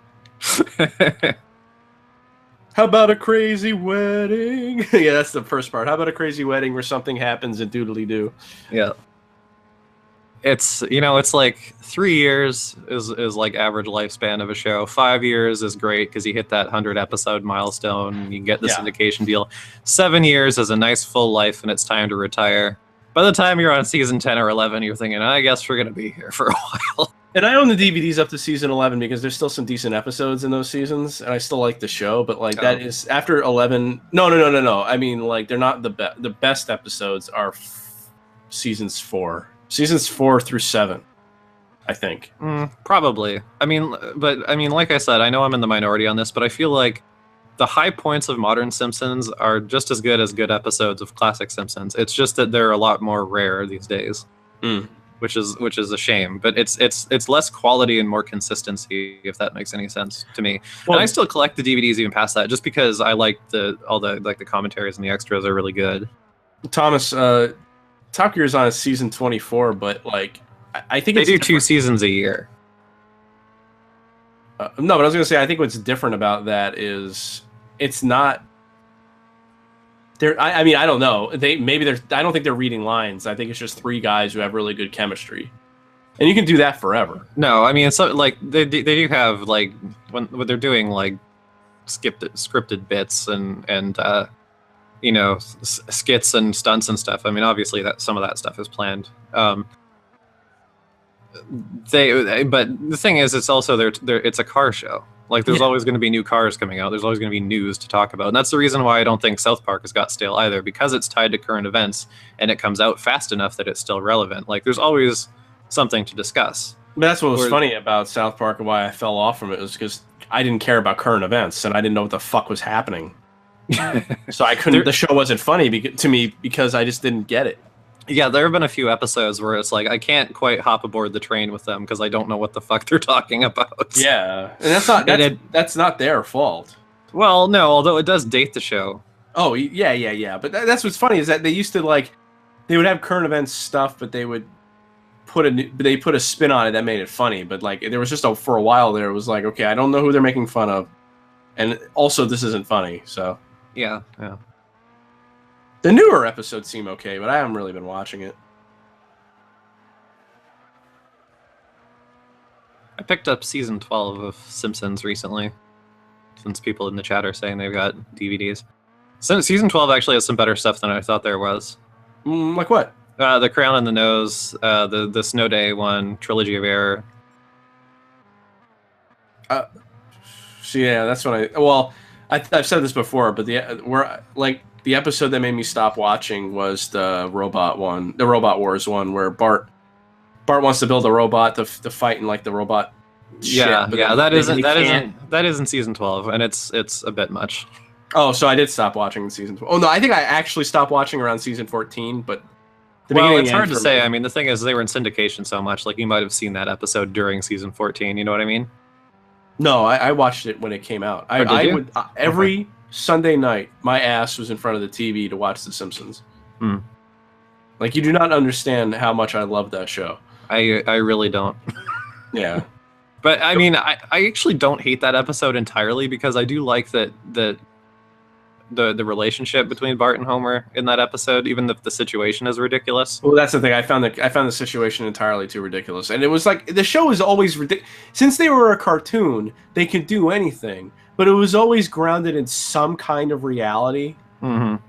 And I guess maybe it shouldn't have bothered me, but I think it just wasn't funny because it's like when Homer falls off of a fucking cliff in like season 2, he should have been dead, but they showed. But it's hysterical. Plus, he gets really, really, really hurt. Yes. When he's inside that robot, he's getting chopped to pieces, and he's fine. Yeah. That is definitely a difference I've noticed, is that they became less... I mean, like, originally The Simpsons was a sitcom that happened to be animated. And then it just became a cartoon.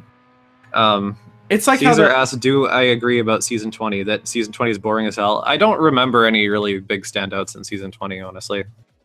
It's like how Frank Grimes was such a great episode, because it's like if a real person just was suddenly dropped into The Simpsons.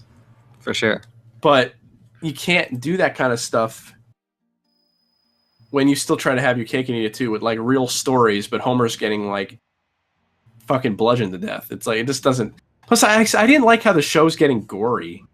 Beyond the Halloween episodes, you expect that kind of stuff, but like it's just bizarre. Well, I mean, I'm glad that they have stopped that in the newer seasons. I mean, one of the hallmarks of the teens, especially before Al Jean came back, was that the show was getting more mean-spirited and more bloody, and I think it was to try and compete with Family Guy. Oh yeah. And that was when you got things like Panda Rape and Jockey Elves and being bludgeoned, and it's not a big deal. And well, I remember another episode I didn't particularly like too much, or there were scenes in it that I didn't like too much, where I think it's the episode where Marge becomes a realtor and she sells that house to Ned Flanders. Oh yeah. There's these two very bizarre scenes with what's his name? Snake. He sets up a razor. He sets up a piano wire across a road. No, maybe this is a different episode, but it's like, oh no, this is a different episode, I think, where his car gets impounded, and shit, Milhouse's dad gets the car and he's driving it and his hands out the top with a sandwich. He's like, oh, I didn't ask for no mayonnaise, and the fucking razor wire cuts his arm off. Yeah, that's like too much. What? I don't like it when they do that, because it's like Family Guy, that stuff happens all the time, and it's just the way the show is.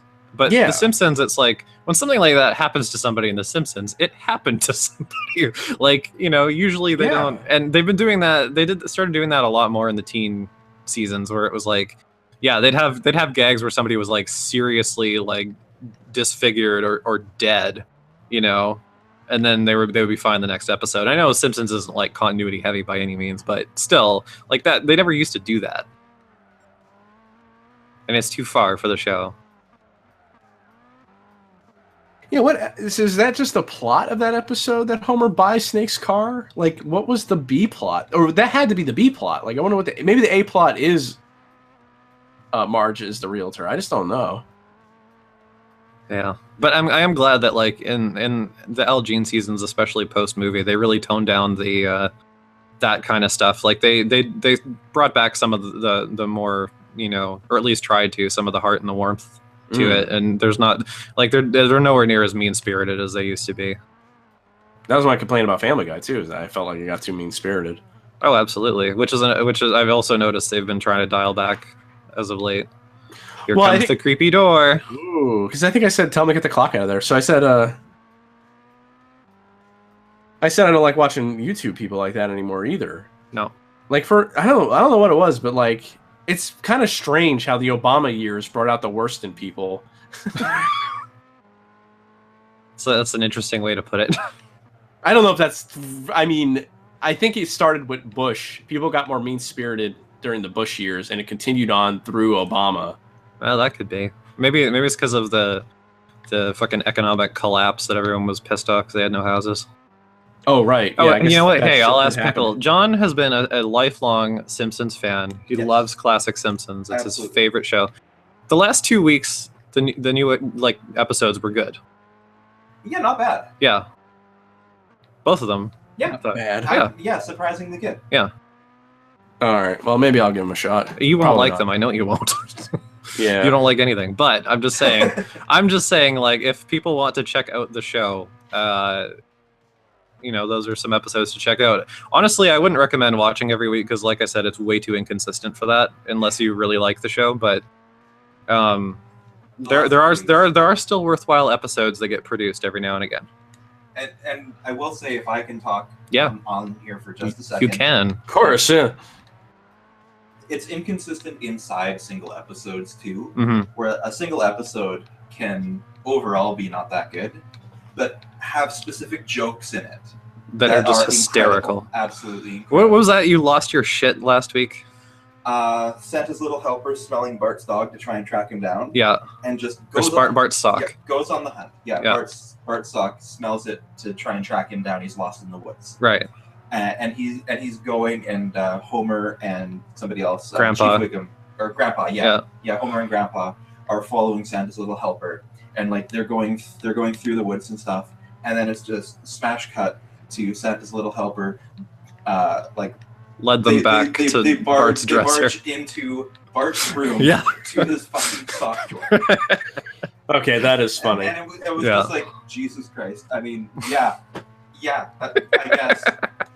Holy shit. Yeah. But the thing is, even a broken... That was a great joke. He can't hear you, Matt. No, yeah. I cannot hear anything. No. I was going to say, even a broken clock is right twice a day. Oh, for sure, yeah. Anyway, that's my 2 cents. Bye. Yeah, bye. Oh, wait, Pickle, take the clock out of here. I forgot. I made a clock joke, and I forgot about the actual clock. But, it's like... Don't put it back to the mic. Come on. You're going to trigger Matt. Don't do that. TikTok. But the I'm like what's his name? Hook from Peter Pan. Clocks make me horny. Yeah. But I just don't. I can't watch a comedy where I laugh once. No, that's true. Although I will say, like, the episode John was talking about was a good episode all the way through. Yeah.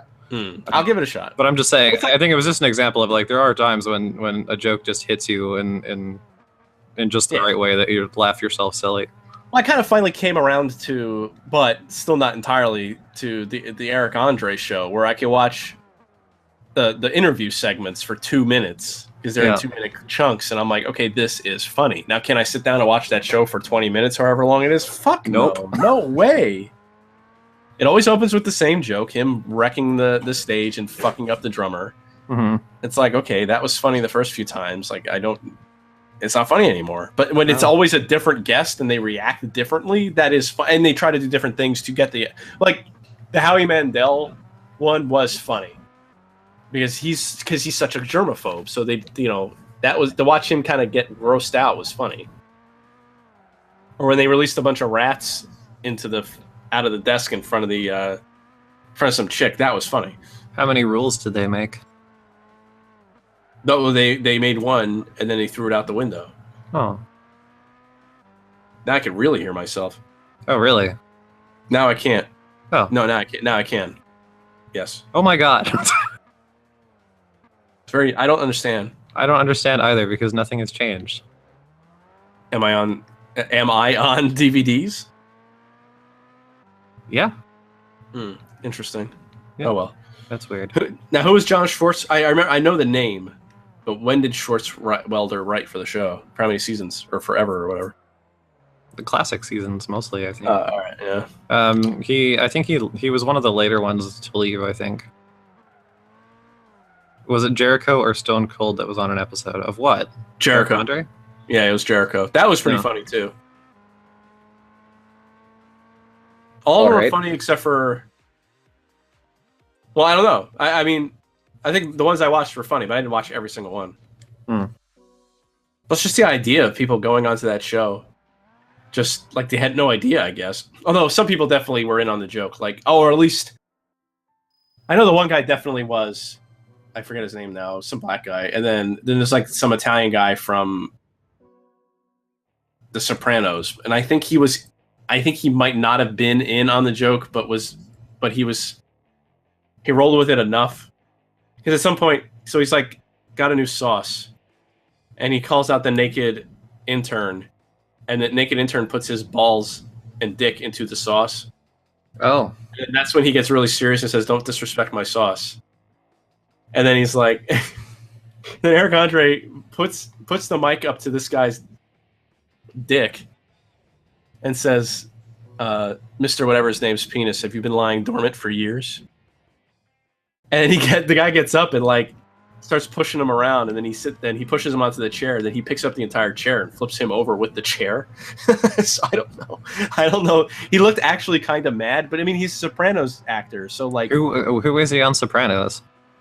I have no idea. I'll look him up. Was he Paulie Walnuts? Because he actually was in the mob. If it's Paulie Walnuts, Does he? Well, they had him smash walnuts with his hands. Well, maybe. Oh, was he really in the mob? Yeah, he in the 70s he was like a low-level guy in the mob. Oh, so that doesn't necessarily mean he's killed anybody. Well, I mean, I don't know. I don't think he was like a made man or anything like that, but he was involved in New York in the 70s. Oh shit! All right, then okay, that's maybe he did actually get mad. But I mean, you know, celebrities do kill people sometimes. I mean, like Snoop Dogg killed a guy, I'm sure. He got arrested for killing a cop and he got off. Yeah. I guess this would be a good time for a break. Oh shit! Have we not had a break yet? No, I forgot again. Oh. Normally we'd stop now, but we didn't really start for until 6, I guess. Yeah. Well, I mean, if you want to stop, just let me know. How many more races do you have? There's. Let me look. There's this. There's. I have a list of all the races.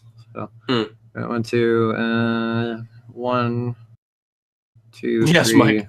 4. Everybody in New York was in the mob during the 70s. Hell, my dad was in the mob. No, he wasn't. His uncle was though. 4 more cups after this, but there are multiple races. Oh, fuck that. I'm not asking. Yeah, I know. I know you're not. I'm just saying, fuck that. Fuck you. Don't disrespect my game. All right. Oh, Mike wants to stop. Well, you can turn this off whenever you like, sir. Nobody's keeping you here unless you're gonna be cheered on while you QA again. Oh yeah. I forgot that was him. That was funny. I can't stop coming. Jesus.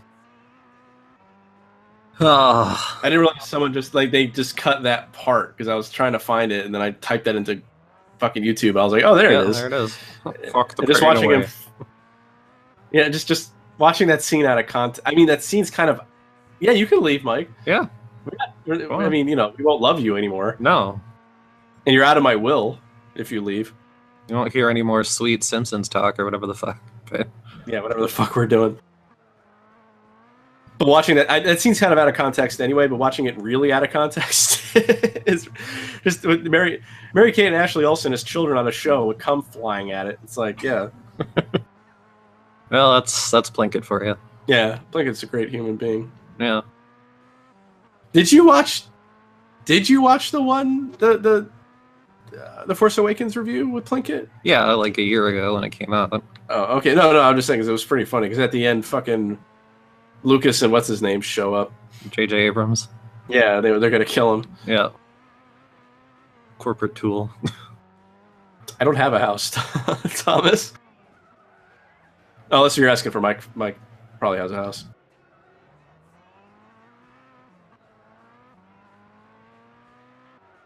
I used to like House for the first season, and then I got bored. Oh, really? Yeah. I never watched. Well, I watched an episode, and that was pretty much it.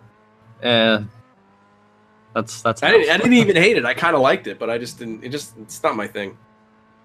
Yeah. I watched the first season, and then I'm like, I can see myself getting really bored of this format. It's Chris Rodriguez. Is he new? Oh. I don't know, but he also can't stop coming. Oh. Imagine that though. Imagine if you couldn't stop coming. I'd imagine that'd be pretty painful. You'd probably die after. I mean, I imagine it'd be like after you nut, and people just, you just keep. Let me touch your sensitive pussy. Jesus Christ, Thomas. Jesus. Yeah. I don't know if he's answering Thomas or telling me that he's new, or that it'd be painful. All of the above. Yeah. It's painful. I'm new, and yes, you can touch my pussy. Oh, sweet.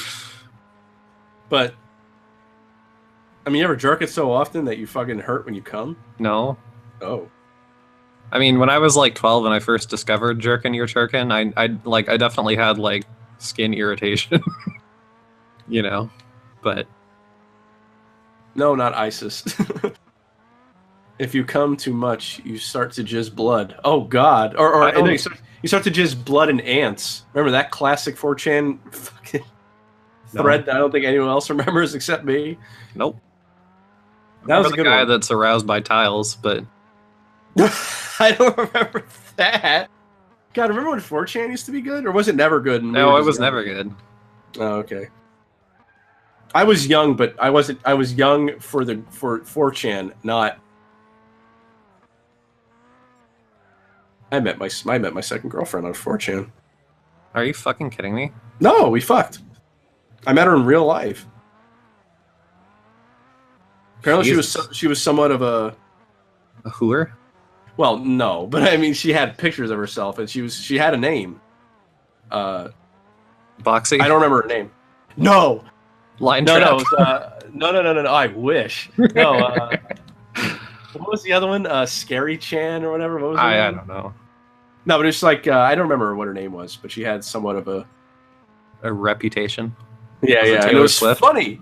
It was funny because I was on 4chan after we didn't date anymore. Jesus, fuck my ass. And I was on 4chan. What happened? I fucked up majorly. Okay. And we were on 4chan, and someone was posting pictures of her, or during her cam days. Mm-hmm. And I went, oh, I know her. I dated her. I fucked her in the butt. Yeah, and everyone was like, you lied. There's no fucking Was way. it Tub Girl? I don't think so. I wish. God, I wish it was Tub Girl. But I posted a picture of myself with her, like an actual picture, and everyone, like the whole thread freaked out. They were like, get away from her, you monster. It was really funny. I can't believe you posted a picture of your actual self on 4chan. I fucking shouldn't have, I'm sure. I don't know, but that was when you were a string bean now, not the bearded muscle cake you are today. Yeah, so. People probably wouldn't recognize me now. No. Not that they knew you back then, but it all comes back to you in the end. Oh. I never get blue balls. Well, I imagine not if you're fucking coming blood. Probably have red balls. Ooh. Part 3. Part 3. I was thinking about rewatching those. The old Jew Wars reviews. The prequel ones, yeah.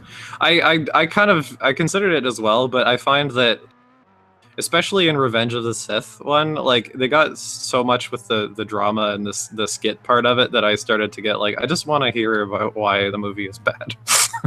I don't care about your vengeance against the prostitute anymore. Well, I just think I got so much time at work. Not time at work, but I mean I can listen to podcasts at work, so I figured it would be just the same. Yeah, I mean I guess so. Zumba. I assume they're all on YouTube as well. Oh yeah. As much as those guys like want money, at least they don't lock their shit behind a paywall. No, that's true.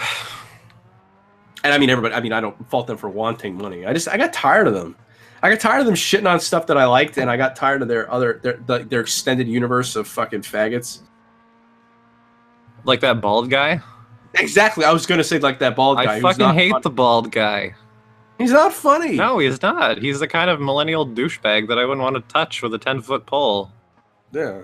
I don't even think he is a millennial, but man, oh man, is he ever a soy boy. It seemed... What is a soy boy, by the way? Is that soy contains trace amounts of estrogen, so a soy boy is... It's like you're a beta cuck, right? That's funny. You drink too much soy and it turns you girly. Ooh. Gives you titty. Yeah. Does give you titty, gynomastia, or whatever the fuck that's called. Oh, like I stopped watching them, Chris. I stopped watching them around the game review part because it's just like I was like, I don't need to watch some fucking bald shit tell me about Mario. Like, yeah, I know. Like some guy who was probably 30 when Mario came out. like he showed up out of nowhere. Yeah, Red Letter Media. He like showed up. Is his name Jack? I guess. He like showed up out of nowhere. Everyone hates bald people. I like Howie Mandel. Larry David. He looks like my dad. Howie Mandel looks like your fucking dad? Kinda? They both got a bald head and a big nose. Other than that, what's that fucking movie with Howie Mandel where he's a monster under the bed and he takes the kid to Scare Town or whatever? I think it's just called Little Monsters. It's not good. Well, I didn't expect a fucking movie of Howie Mandel living under the bed to be fucking good. No, but when I was a kid, I loved it. When I watched it as an adult, it's another one of those things where it's surprisingly mean-spirited for a children's show, movie. I don't even know if it's meant to be a kids' movie. It's so mean-spirited and strange. I felt the same way about Short Circuit. No, I love Short Circuit. Well, I'm not saying it's bad. I'm just saying it was like surprisingly hardcore when I watched it. Oh yeah, but it's not mean-spirited. No. They fucked that robot. I know. I was so sad. Yeah, it makes you. Yeah, it's sad, but it's not mean-spirited. I'm not a cuck because I probably cucked someone. You would know if you cucked someone. They'd be in the room when you're fucking their wife. Funny concept to me. Cuckitude? And then it happened. Like, yeah, then it happened, and I don't find it that funny. What an asshole. No. It's like the whole joke. No, not you. I know that. It's like that joke we used to do where, you know, someone's fucking and you're in the corner smoking a cigarette. Yeah. But that wasn't about getting cucked. It was just being a weirdo. Sitting in the corner watching two people fuck. You didn't have a relation to that person or the other person. Well, you know how it is. Total happiness in the world and everything. Oh, yeah. Oh, he posted a new Soy Boy comic about the truth being pointy or whatever. I like that. The truth is pointy? Well, it was about how it doesn't matter, but it's something about the truth. So I wrote, fine, I admit it, I stole your bike, and he liked the comment. So he's not that bad. I like that guy. His comics are a little cucky. That's all. Well, I mean, he did follow us for It Came From the Internet, so he's probably a faggot. Probably, yeah. Oh, he cucked the wife? Wait a minute. So you fucked the husband? I just want to make sure I got the story correct. They fucked that robot. Yeah, dude, that scene where they tie Short Circuit, Johnny 5, when they tie him down and rape him, that was insane.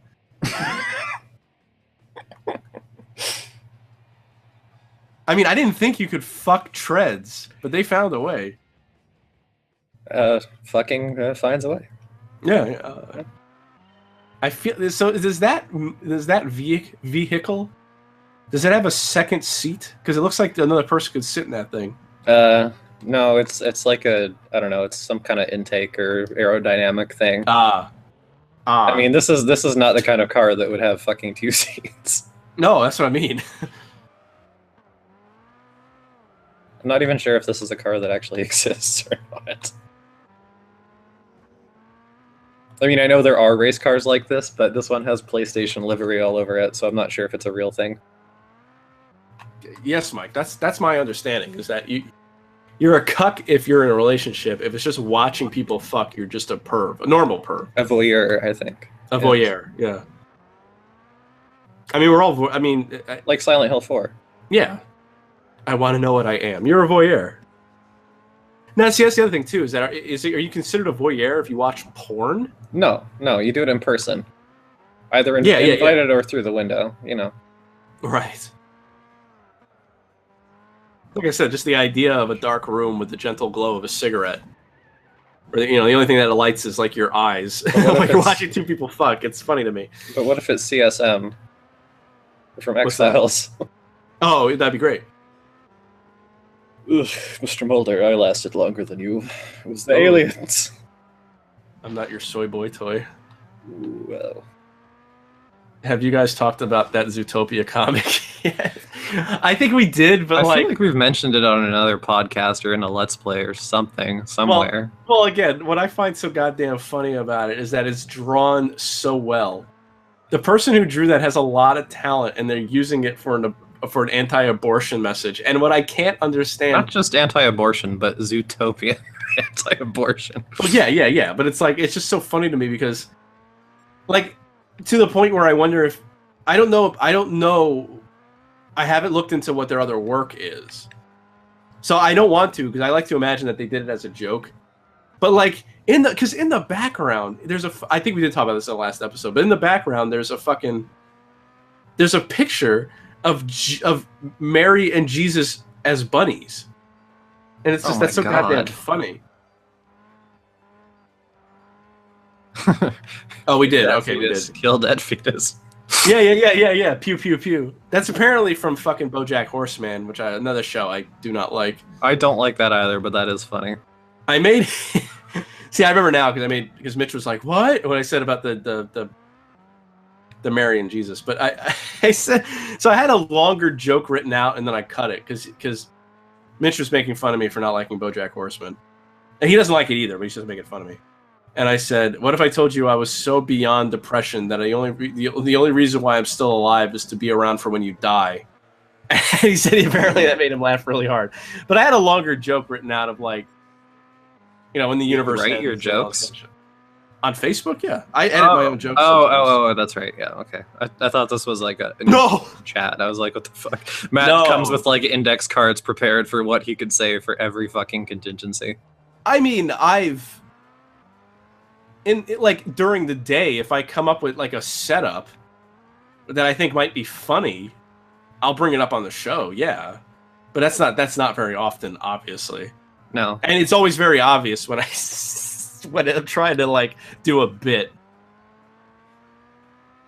But I guess I could tell my bad jokes live if people don't watch the Let's Although Plays. I mean, okay, well, I can't tell with you. Although you could be a gay faggot like Alex who for some reason, I don't know how, but for like 200 episodes was under the impression that everything we did was a bit. Yeah, I don't know. He's like, it's a show, we act differently than we normally would because of entertainment. It's like, no, we're actually terrible people, Alex.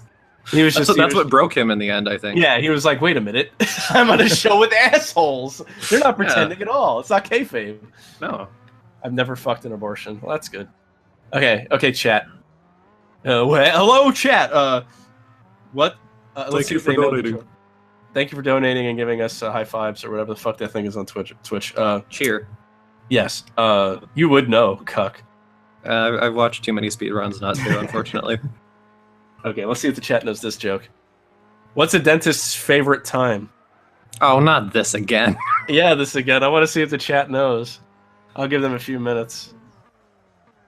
It's not hot. Oh, you should. It's hot. Okay, yeah. I forgot. I might be on a slight delay for them.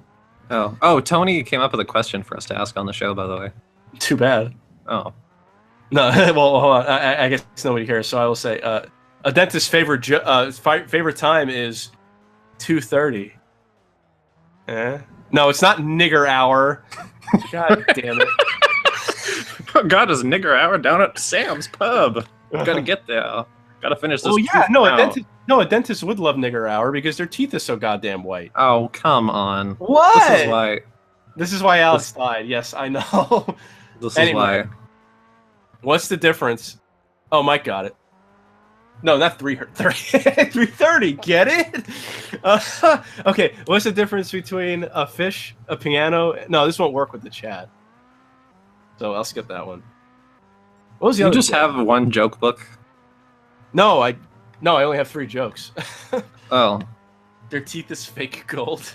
I was just picturing that you would have, like a tattered joke book you found in a thrift store for 75 cents and you just thought was the fucking funniest thing ever. If I ever find something like that, I will. But I like finding joke books old enough to have like Polish jokes in there. Yeah. Well, I'm saying you can fuck a piano. Yeah, exactly. I like dad jokes, for lack of a better term. I like dad jokes. That's how I knew. Funny to me. That's how I knew John was going to be a great father. Well, I don't want kids, so I have to live vicariously through other people. Well, by telling them dad jokes. You could just like run up to children that you see in public, tell them a joke, and leave. I guess I could. I guess I could bank them for just when I meet children. Yeah. I don't like children. Well, you don't have to interact with them. You just have to... Just run up and tell a joke and run away? Yeah. Well, all right, I'll tell you guys the joke just so if you want to tell it to someone else. So what's the difference between a piano, a fish, and glue? You can tune a piano, but you can't tune a fish. Now, this doesn't always work apparently, but they're supposed to say, "What about the glue?" And then you say, "The glue, I knew you'd get stuck on that one." But okay, I forget I don't think I told you this one. Or maybe I did. What's the difference between a camera and a sock? A sock and a camera. No, you told me this one. Okay. I don't remember what the answer is, though. Okay. What's the difference between a sock and a camera? A sock is for 5 toes. A camera is for photos. Yeah, you guys ever wonder why the Let's Plays are so bad? This is what happens when I'm trying to play fucking Snake Eater. This is what I've got for backup. Yeah. Oh, cruel and unusual punishment. I like that one. See, that's funny. Hurt me more, Snake.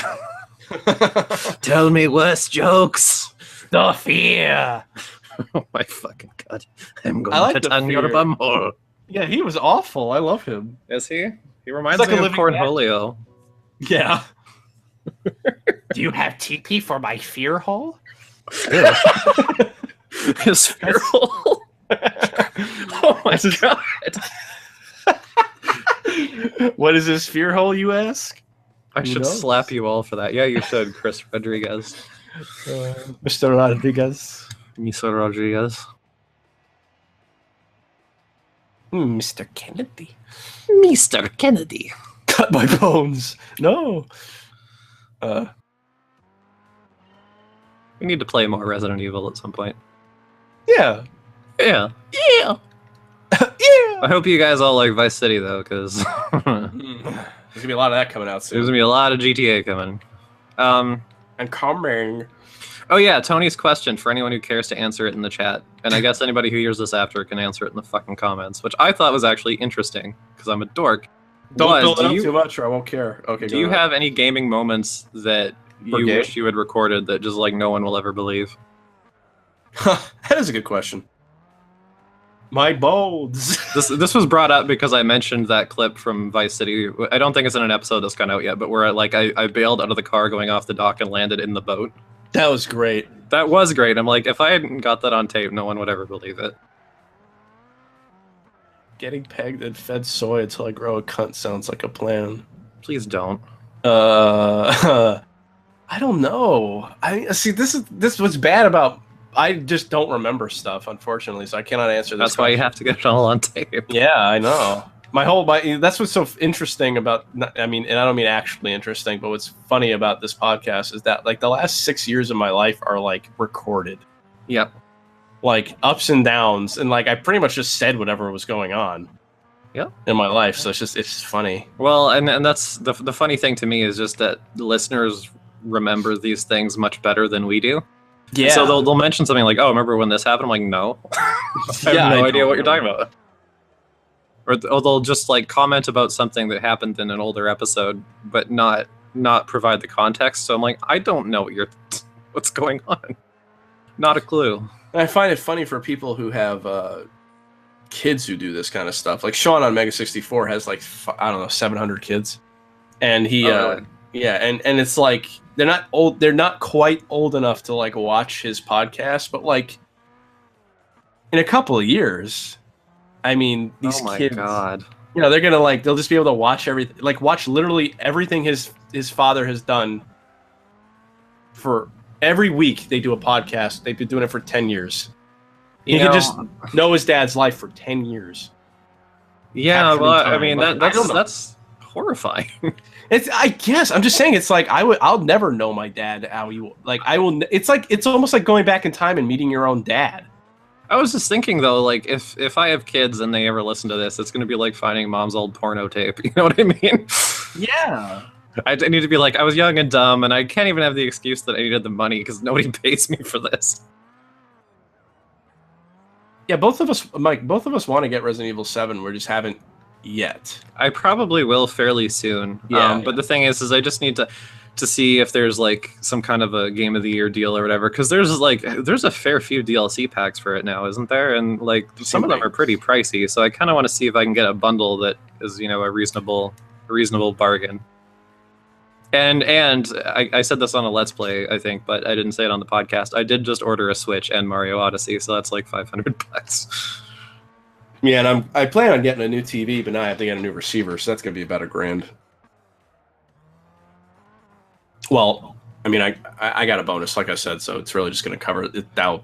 No, I mean, I essentially got a bonus as well, which is the only reason I purchased a Switch. But, yeah.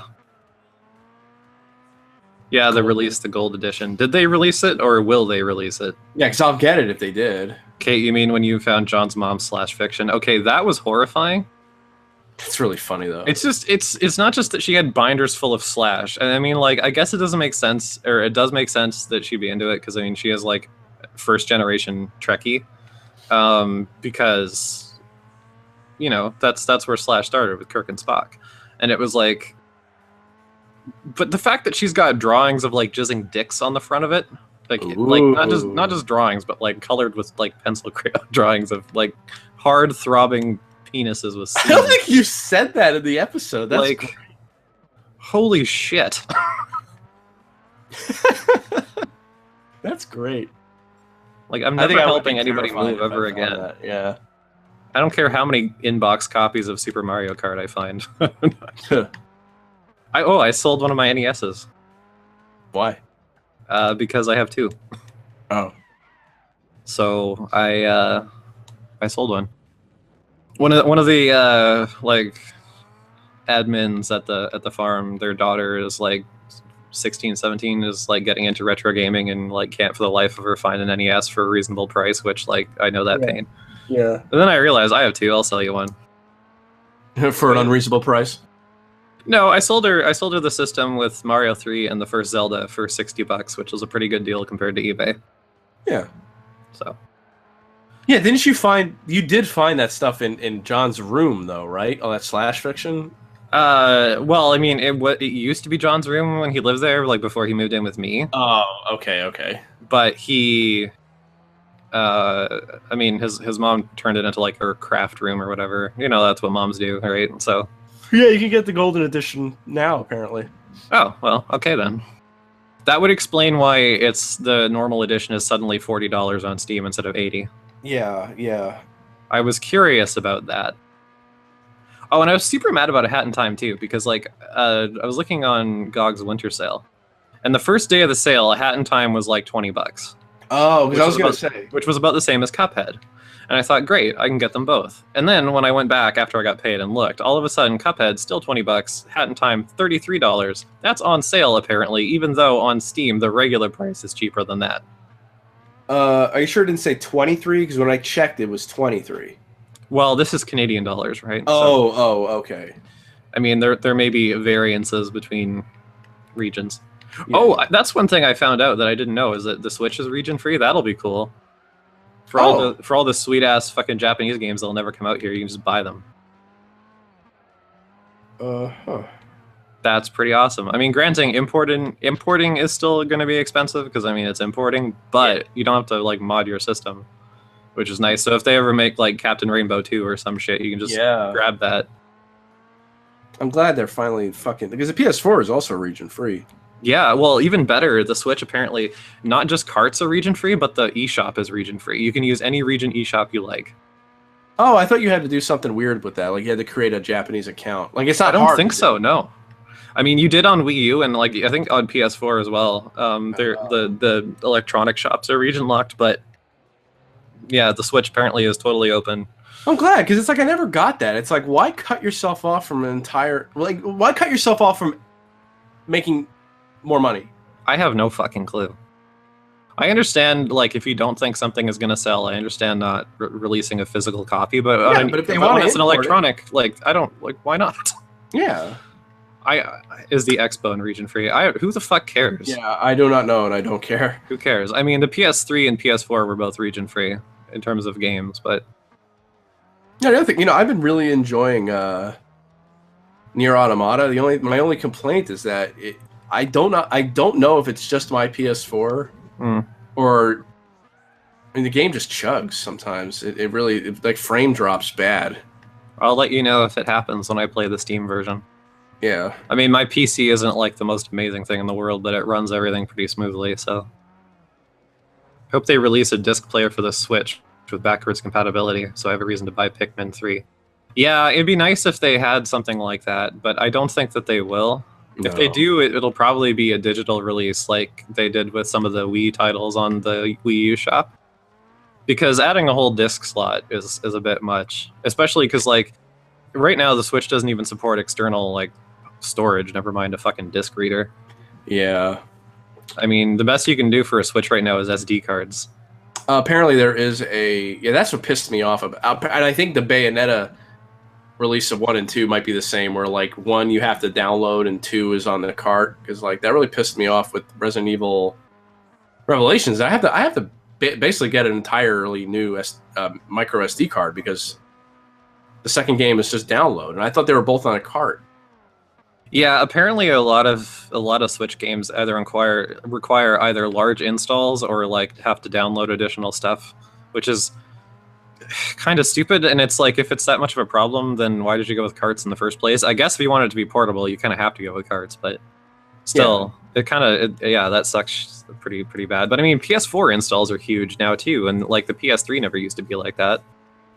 I just hope they, the Wii U, you could have a fucking external drive. So hopefully they'll.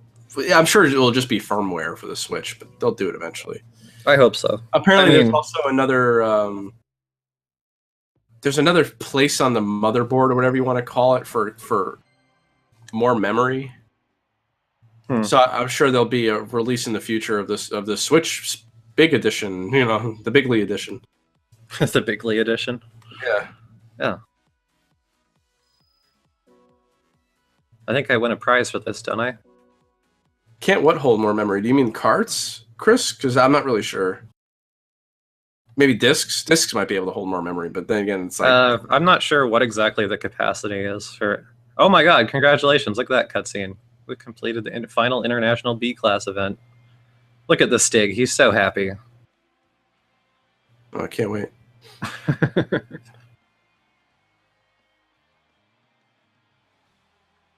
It's like holding up a severed head.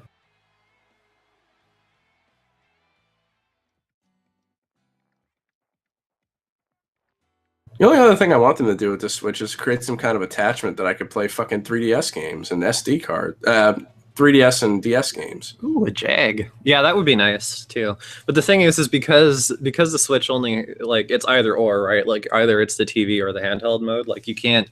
There's no dual screen capability. Well, true, but So, I think if you turned it sideways, you could fudge it. I wish they could, but I mean, we'll see. Or just minimize the crap out of it when it's on the TV. I mean, it doesn't matter to me.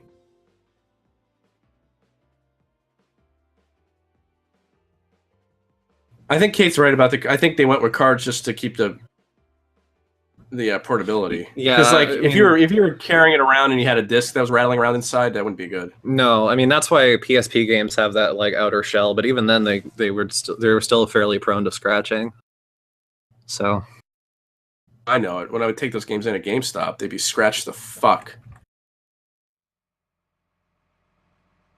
Oh yeah, I forgot about this. So the last, I mean, there's the Super League after International A, but like the game is considered beaten when you're done with International A. So I have to get the International A license test now, which hopefully shouldn't be too fucking long, but because this is a fun game. Yeah, UMDs were kind of shit. Although I never really, I think Christina's got a PSP, but I haven't played it too often. UMD was kind of shit. Interesting idea, just kind of shit. Sorry, the one that I bought was the, like I said, the PSP that I first bought was a God of War bundle, and the fucking it came with a UMD of Superbad. Oof. So I watched that on UMD. It's the only UMD movie I've ever owned. Although I also had UMD of, there was like 2 volumes of Beavis and Butthead on UMD that I also bought. Jesus. Yeah, I was gonna say the same thing, Devilman. The case around the disc always broke too. They sure did. And of course, once that was broke, they just didn't fucking work at all. Yeah. So yeah, cart for the Switch is probably a good choice. But the problem is like the cost of manufacturing. It's the same thing that happened to the N64. The cost of manufacturing those fucking carts is way more than just burning a Blu-ray. And that's one of the reasons that games that are on multi-platforms are more expensive on Switch. It's because of the manufacturing cost of that fucking cart. Dr. Cat Jail has hackers on UMD. That movie is fucking ridiculous. There is nothing cooler than having fucking hackers on fucking UMD. I love that movie. It's so bad.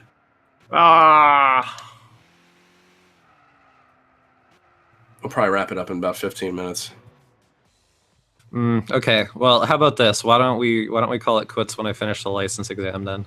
How about we call it quits when I say we call it quits, like you said we could in the beginning of this? How about shut the fuck up? That will take about 15 minutes, retard. I'm saying if we finish before then, I'm not starting another event. Okie dokie. Fucking Christ almighty, you dickhead. Why you always gotta be so ornery with me? I'm tired of you. I'm ornery with everybody. I know. You can slap a smile on your face. Be sweet. No. I know I've you been sweet can. for too deep long. down. No, you haven't. You've been starchy for too long. That's why you got gluten. Oh, God. Maybe. Ugh. Holidays. I have to deal with fucking explaining my ailments to like people constantly. Why don't you eat this? I can't. Why don't you eat that? I can't. What if I did this with it though? No. What if I did? die. No. No. It's just gonna be me screaming no, like Seinfeld. God no! Don't feed me an egg. Yeah. I don't want to get gluten. Like tears in the rain. Oh. I can't tell. Is my Seinfeld impression good or bad? Oh, it's awful. But it's hilarious because it's so bad. Okay. Oh, fuck. As long as it's funny. Like, if I'm doing this and it's not funny, then I'll stop. Well, no. It's sad. The sad thing is our Let's Plays are funnier than our actual podcasts these days. Are they, though? I say so because they're my shows. Okay.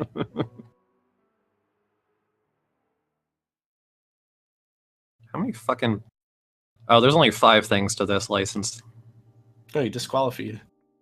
I did disqualify. Well, I suppose. We could discuss what this banner will be in the meantime. If we stop now. Sort of. Well, I don't know. I mean, it might take us 15 minutes. You haven't done the pitch? Well, I don't want to. Well, you have to, otherwise Mitch will bitch. You don't do the pitch. Oh, we didn't. Yeah, we don't do fucking. We don't do show notes. Yeah. I'll never give you ever more. Yeah. If you like the show, you can type in Random Assault Podcast on Google. If you do that, you'll find lots of things. We're not on VidMe anymore because VidMe doesn't exist. But what's nice about that is that if you do go to our VidMe, there's a splash page that says VidMe doesn't exist anymore, but you could find this. But you could find more from this particular user on these links, and it was the links that I put in. So that was kind of cool. That was nice of them. I almost want to write them and say, hey, I'm sorry that fucking VidMe didn't work out, but thanks for not just completely fucking over content creators. My content. Oh no, I'm an influencer, and people. Look, you got to talk. You have to talk that way to people. Ugh. God. I wouldn't talk about our own shit being content. I'm saying that they're doing that for other content creators. I just imagine content rolling off the assembly line like Twinkies. That's how they treat it, I'm sure. Anyway, do that and you can find us. It's on SoundCloud and Twitter and Tumblr and fucking YouTube everywhere and else. Whatever else. Well, YouTube is probably where you're watching this, unless you're an idiot. Yeah. Yeah, get the fuck off of iTunes. Watch us on fucking YouTube instead. Get YouTube Red. Get YouTube Red, then you can fucking listen to us on your phone when you shut it off, apparently, or who cares? I'm joking, of course. Don't get YouTube Red. Fuck YouTube Red. Don't pay anything to listen to us because we're not worth it. Don't pay anything to listen to anything. Don't pay money. Holy shit, it's raining and pouring. I didn't know this game had this kind of weather effect. That's awesome. So, what is the 4th Gran Turismo game called? Gran Turismo 4. Oh. I only made a Tumblr account because of the porn, Mike. That's really the only reason. I was like, well, I want to look at porn on Tumblr. I might as well make a Random Assault account. I do not I don't know what the sharing thing for that is. I do not share porn on the Tumblr, though. I do on Twitter, though. Follow us on Twitter. I retweet porn constantly. Cats and porn. And sometimes funny things. Sometimes porn. VidMe really did die. Devilman, it is gone. It is gone for good. Probably for good, anyway. Like tears in this virtual rain. Yeah.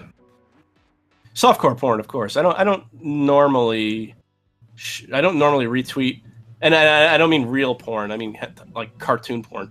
I don't normally retweet like penetrative porn, but I do like it. So if you look at our likes, you'll find hardcore. Yeah, you'll catch all of no, not cat porn.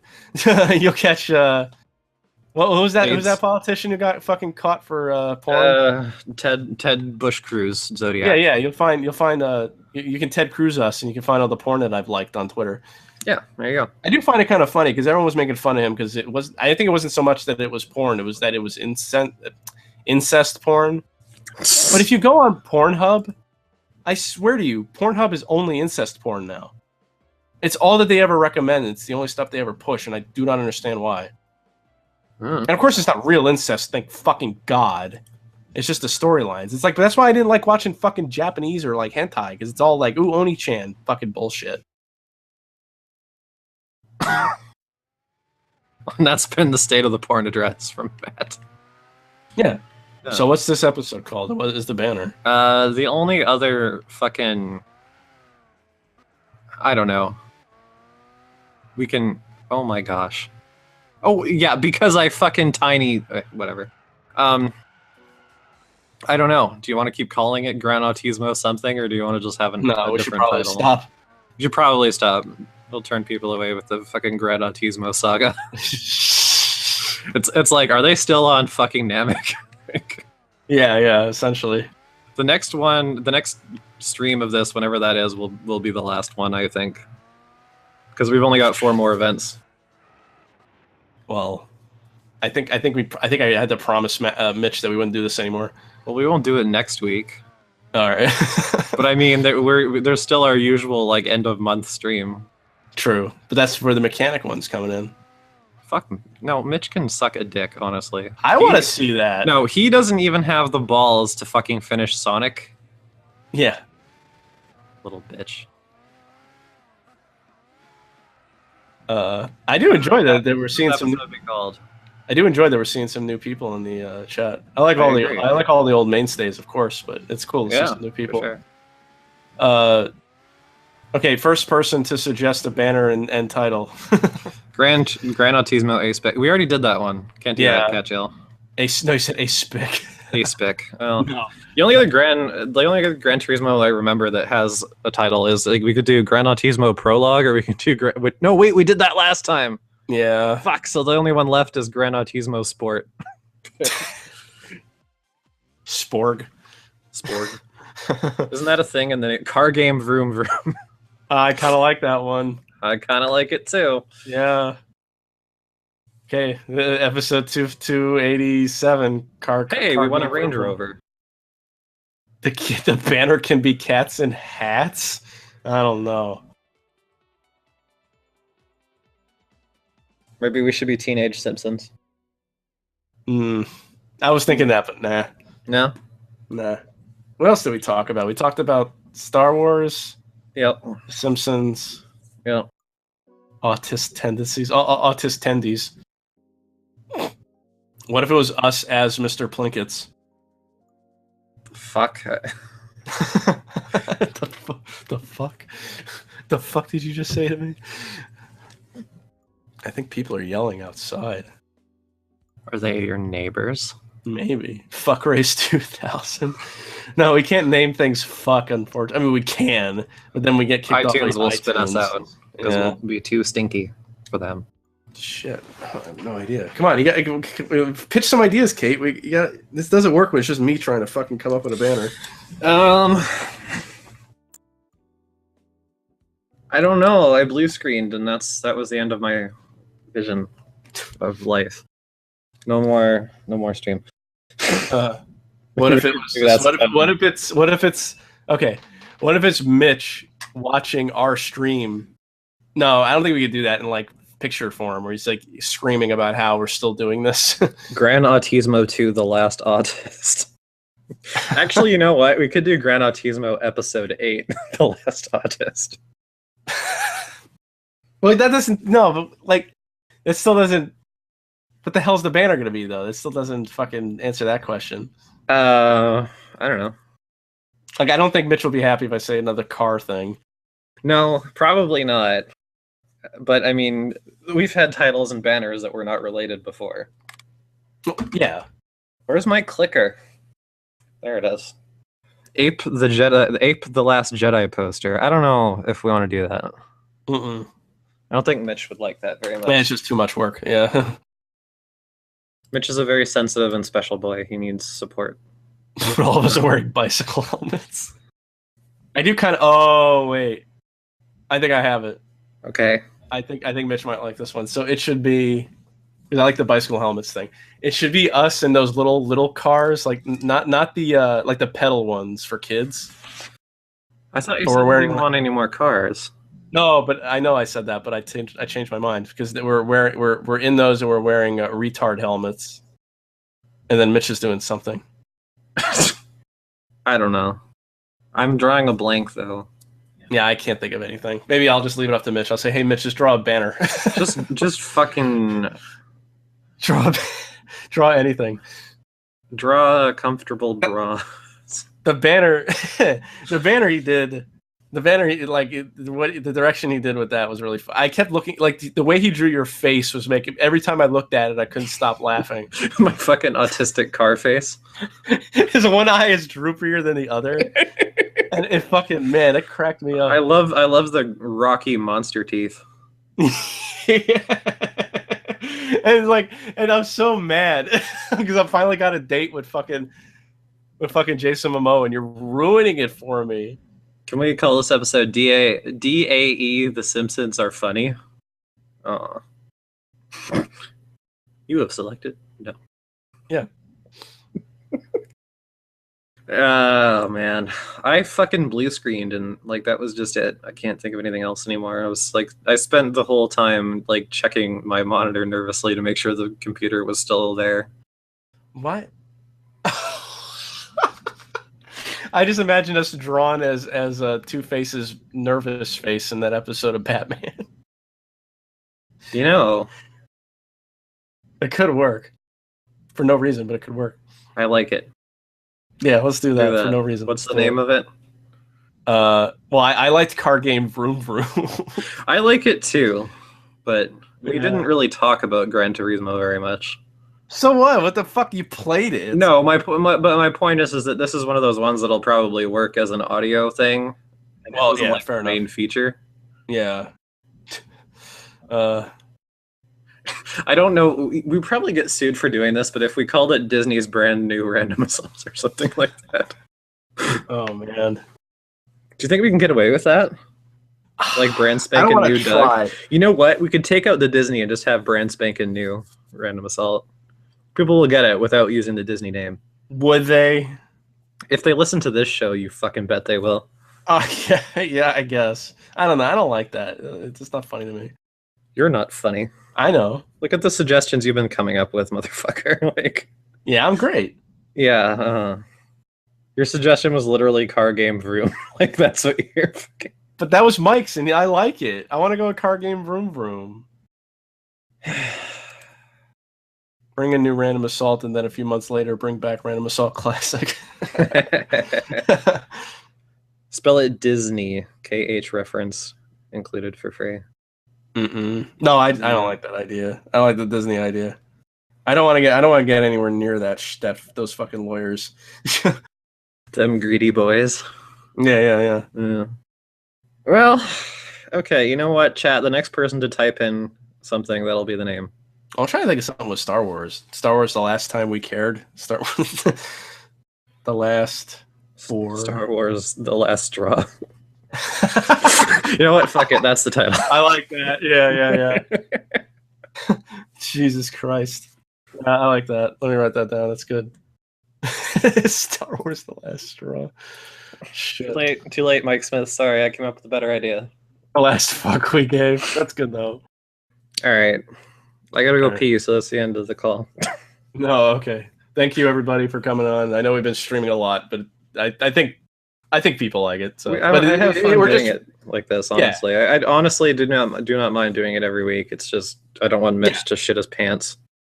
I mean, he's more so worried about the audio only listeners, and I agree. But because I just can't be, I can't fucking just. It's like these streams go on for a while, and it's just after I'm done editing the stream, I do not want to go and edit the audio only version. It sucks. Well, I think it's fine, especially if you have an episode like this where you don't really discuss the game very much. It works just fine as a podcast. I think last episode. I just think that outside of like our like maybe the first time we start a new game, for example, we can talk about it, and then after that, if it bleeds over, it can just be, you know, normal episodes. Yeah, but I do like doing these streams. Yeah, I have more fun with these than I do normal podcasts sometimes. Yeah. Anyway, as long as I don't blue screen, this was fun. Yeah, thanks, Chris Rodriguez. Yeah. I don't know if you're on our Discord or our Facebook or whatever, but it's nice to have you. Yeah. Good to see new people, or at least names I don't fucking recognize, speaking up for once. Yeah, if you're not new and you're old, just change your name. It'll make us feel better. We'll think, oh, yeah, exactly. All right, see you guys. Thanks a lot. I'll talk to you later, Kate. Good. Now that she's gone, we can have a real show. Chapter 9. Knuckles joins the Freedom Fighters. A silent shadow slunk into Robotropolis that night. No one noticed it. No one could. It sank into blackness every time a robot passed, then continued its glide forward. It was Slasher, of course. She was the darkest of shadows, and just as quiet. She kept to the back alleyways between buildings, yes, Mike, avoiding the pools of light cast by streetlights. After party boys. It would have been easier to fly into the city, but a storm was brewing, and a thick layer of smog filled the sky. It was more fun to sneak in on foot. Slasher loved sneaking to avoid detection and was quite good at it. When she was younger, her raptor playmates wouldn't let her play hide and seek with them, for she would vanish and no one could find her. Slasher is my waifu as well. Mike, oh, no one's so the recording won't have any of this, but fuck him. And so sorry, where was I? Slasher made her silent way into the heart of Robotropolis. Robotropolis. I hate that. Aiming for what had been the castle, but was now Robotnik's fortress. Serena had provided some info on it, mainly the location of the little side door where she had entered. The center of the city was a maximum security area, but if an amateur hedgehog had gotten out, then an expert velociraptor could get in. And so far, Slasher was undiscovered. Oh, and so far, Slasher was undiscovered. At the thought of Serena, a half smile spread across Slasher's face. Sonic, as a joke, had snuck up behind Serena, grabbed both arms and doubled them up behind her. March, he had hissed in her ear, and march she did, for 3 steps. Then she dropped to the ground like a dead weight, which made Sonic stoop over her. Quick as lightning, her legs whipped up and locked her knees around Sonic's neck, then flipped him up and over her in a wide arc. He hit the ground flat on his back with a groan and just lay there, breathless and stunned. Serena jumped to her feet and asked, "Are you okay? I didn't hurt you, did I?" Sonic closed his eyes and played dead while his lungs started working again. Then, wow, I guess she killed him for a short while. Then he sat up and rubbed his neck. "Where'd you learn to do that?" was the first thing he said. "Well, I kind of made it up," was the reply. "In my village, all the roughest kids picked on me. They would ambush me, twist my wrists up between my ears, and march me away to their prison to be their prisoner. So I would knock the wind out of whoever grabbed me. Then I'd get up and wail the stuffing out of them." As an afterthought, she added, "I didn't flip you as hard as I did that echidna, the one named Knuckles. He looked like a fish out of water." That proved the newcomer had a few tricks up her sleeve. No one had picked on her since. That's why Robotnik's other 2 hedgehogs instead of just one. Oh, that's why Robotnik's after 2 hedgehogs instead of just one, Slasher thought. Well, that's tough, because he'll never get either one of them. She was nearing the fortress. Man. It was sight now. It was in sight now, indeed, a little too plainly. The building was illuminated with searchlights for 100 feet in all directions. Slasher paused, crouched in the shadows behind a pile of cement pipes, and tried to figure out a way to reach the fortress without being spotted. SWAT bots were everywhere. Slasher was not afraid of them. Rather, she scorned them as total wimps, but knew that if she was discovered, she would be chased out and reported to Robotnik. That was one thing Slasher didn't want. She preferred to be anonymous. Just like all of us. The sound of tramping metal feet reached Slasher's ears. I didn't know raptors had ears. Instinctively, she pressed herself into the corner, flattening out, becoming invisible. God damn it. The Raptor was watched as four SWAT. The Raptor watches 4 SWAT bots and 2 U-SWATs walked by, headed for their patrol station. She was in no danger from their scanners. The robots never initiated extra safety measures until they left the security blocks. Wimps, she thought. Are you guys enjoying this? I don't even know if anyone's still in the chat anymore. As soon as the bots were safe distance away, Slasher crawled out of the shadows. She looked around sharply as she emerged from hiding, for sometimes tramping metal feet of robot horrors. Yeah, okay, good. Sonic sounds a little rapey there. I know, don't he? Emerged from hiding. For sometimes Robotniks lurked around. Thank you, Devil Man. Lurked around every corner. Well, not tonight. Everything seemed quiet. A flash of lightning lit the sky for an instant, and Slasher figured she knew why. The robots are under shelter.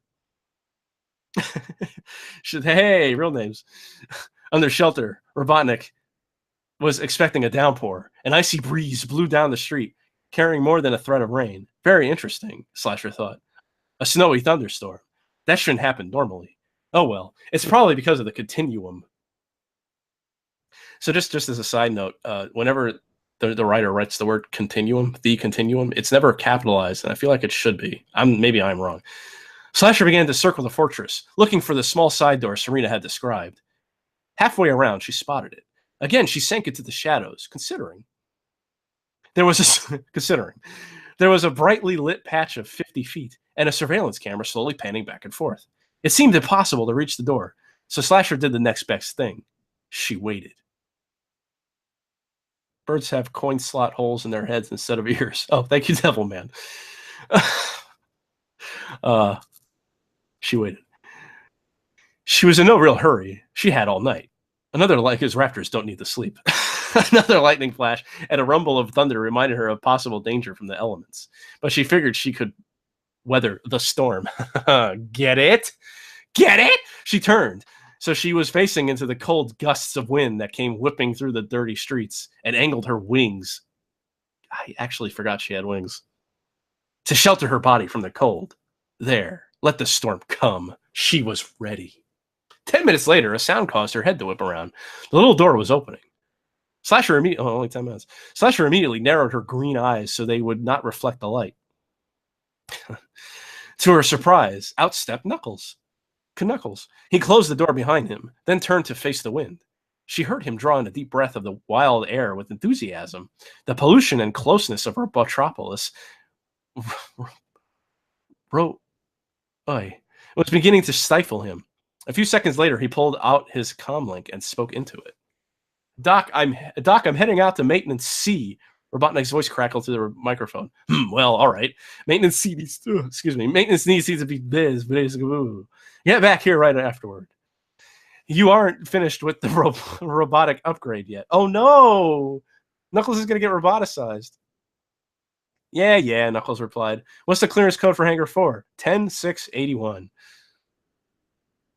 Copy that. I'll sign on later. Nux out. The Scarlet Echidna clicked off the comm and headed down the street. I mean, this is where Slasher's going to, like, butt fuck him. Slasher listened to this with interest. Knuckles and Knuckles. Knuckles and Knuckles and the Knuckles.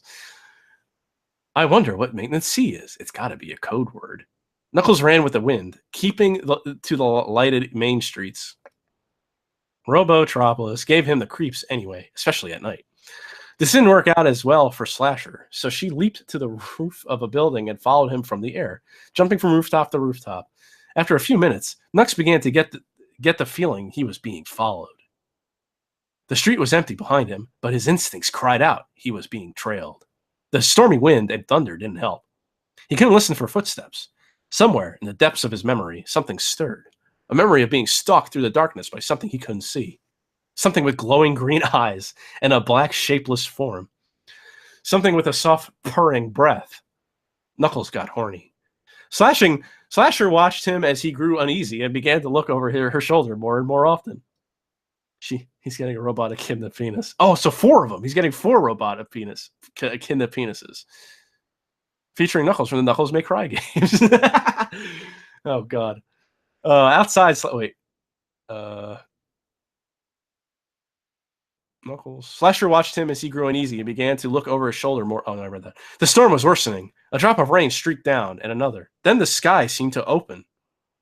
A blinding sheet of water poured down. Each raindrop had a little hard core of ice to it. It was turning to snow. It's hail, you dumb fuck. The wind blew into a slant. That's racist. And it got colder by the minute. Slasher, nearly blinded by the onslaught, cleared her vision in time to see Knuckles duck into a side street. She followed him in leaps and bounds. Knuckles came to stop before Hangar 4. It was locked tight. He didn't go to the big sliding doors, but the smaller one in the wall beside him. Mounted next to it was a keypad for the combination for the electric lock. Hurriedly, he punched in 10681. 10681. The door swung inward silently. He slipped inside, shaking the ice water out of his eyes and hair. Then he slammed the door shut and leaned against it. Whatever was out there couldn't get in, he assumed. He heaved a sigh of relief, snapped on the lights, and walked off among the different ships. The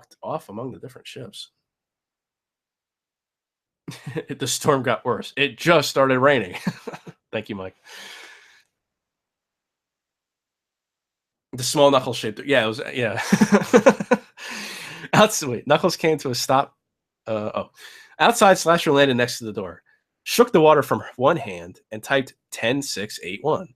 The door opened. She jumped inside and quietly closed the door behind her. A furtive look around revealed many different attack ships and a number of hovercraft. The room was dominated by an enormous cargo freighter, parked just behind the hangar doors. One side door was open, showing the disassembled parts of several ground mechs. Ooh. Oh, God, this is a long fucking chapter. Okay, I'm not going to read too much more of this. This is a long fucking chapter. I'm just... what? Oh. I wonder where those are going, Slasher thought. She glided into the deep shadow in their hover bike and peered around for Knuckles. He was on the far side of the hangar, tinkering with something. Because, Knuckles is like a genius mechanic. A moment later, a hover bike engine roared to life and toned down to a steady purr. The red echidna came into view. He was riding a very small hovercraft, a hover scooter. It had been a prototype for scooters Robotnik had discarded it as too light. Knuckles had recovered it and fixed it to suit his needs. It had a hover bike's engine, which gave it considerable speed, and was highly maneuverable. Knux used it often, as was evident by the fact it was smeared with his shit. It wasn't that the little craft was dangerous. Far from it. It was, well, a little too much fun at times. And it's better to be safe than sorry. Devil Man, here I come. Rougher than the Knuckles, the best of them. Tougher than Knuckles. You can call me Knuckles. Unlike Sonic, I don't Knuckles. I'd rather Knuckles. He jumped off the scooter and ran to the rear of the... Oh, whoops. Knuckles rode the hovercraft to the big hangar doors, but hesitated a moment before opening them. He could hear the wind flinging handfuls of sleet at the side of the building into a sort of cape with a hood. That doesn't make any sense. Slasher noticed the black... Wait. Oh, I'm sorry. He jumped off the scooter and ran... I'm sorry. He jumped off the scooter and ran into the rear of the building. The parked ships blocked Slasher's view of him, but he reappeared a few minutes later. As he walked, he was slipping into a sort of cape with a hood. Slasher noticed the blaster rifle slung across his chest and decided to take no chances. Nux certainly wasn't. So Sea Shadow wasn't the first one to have a gun.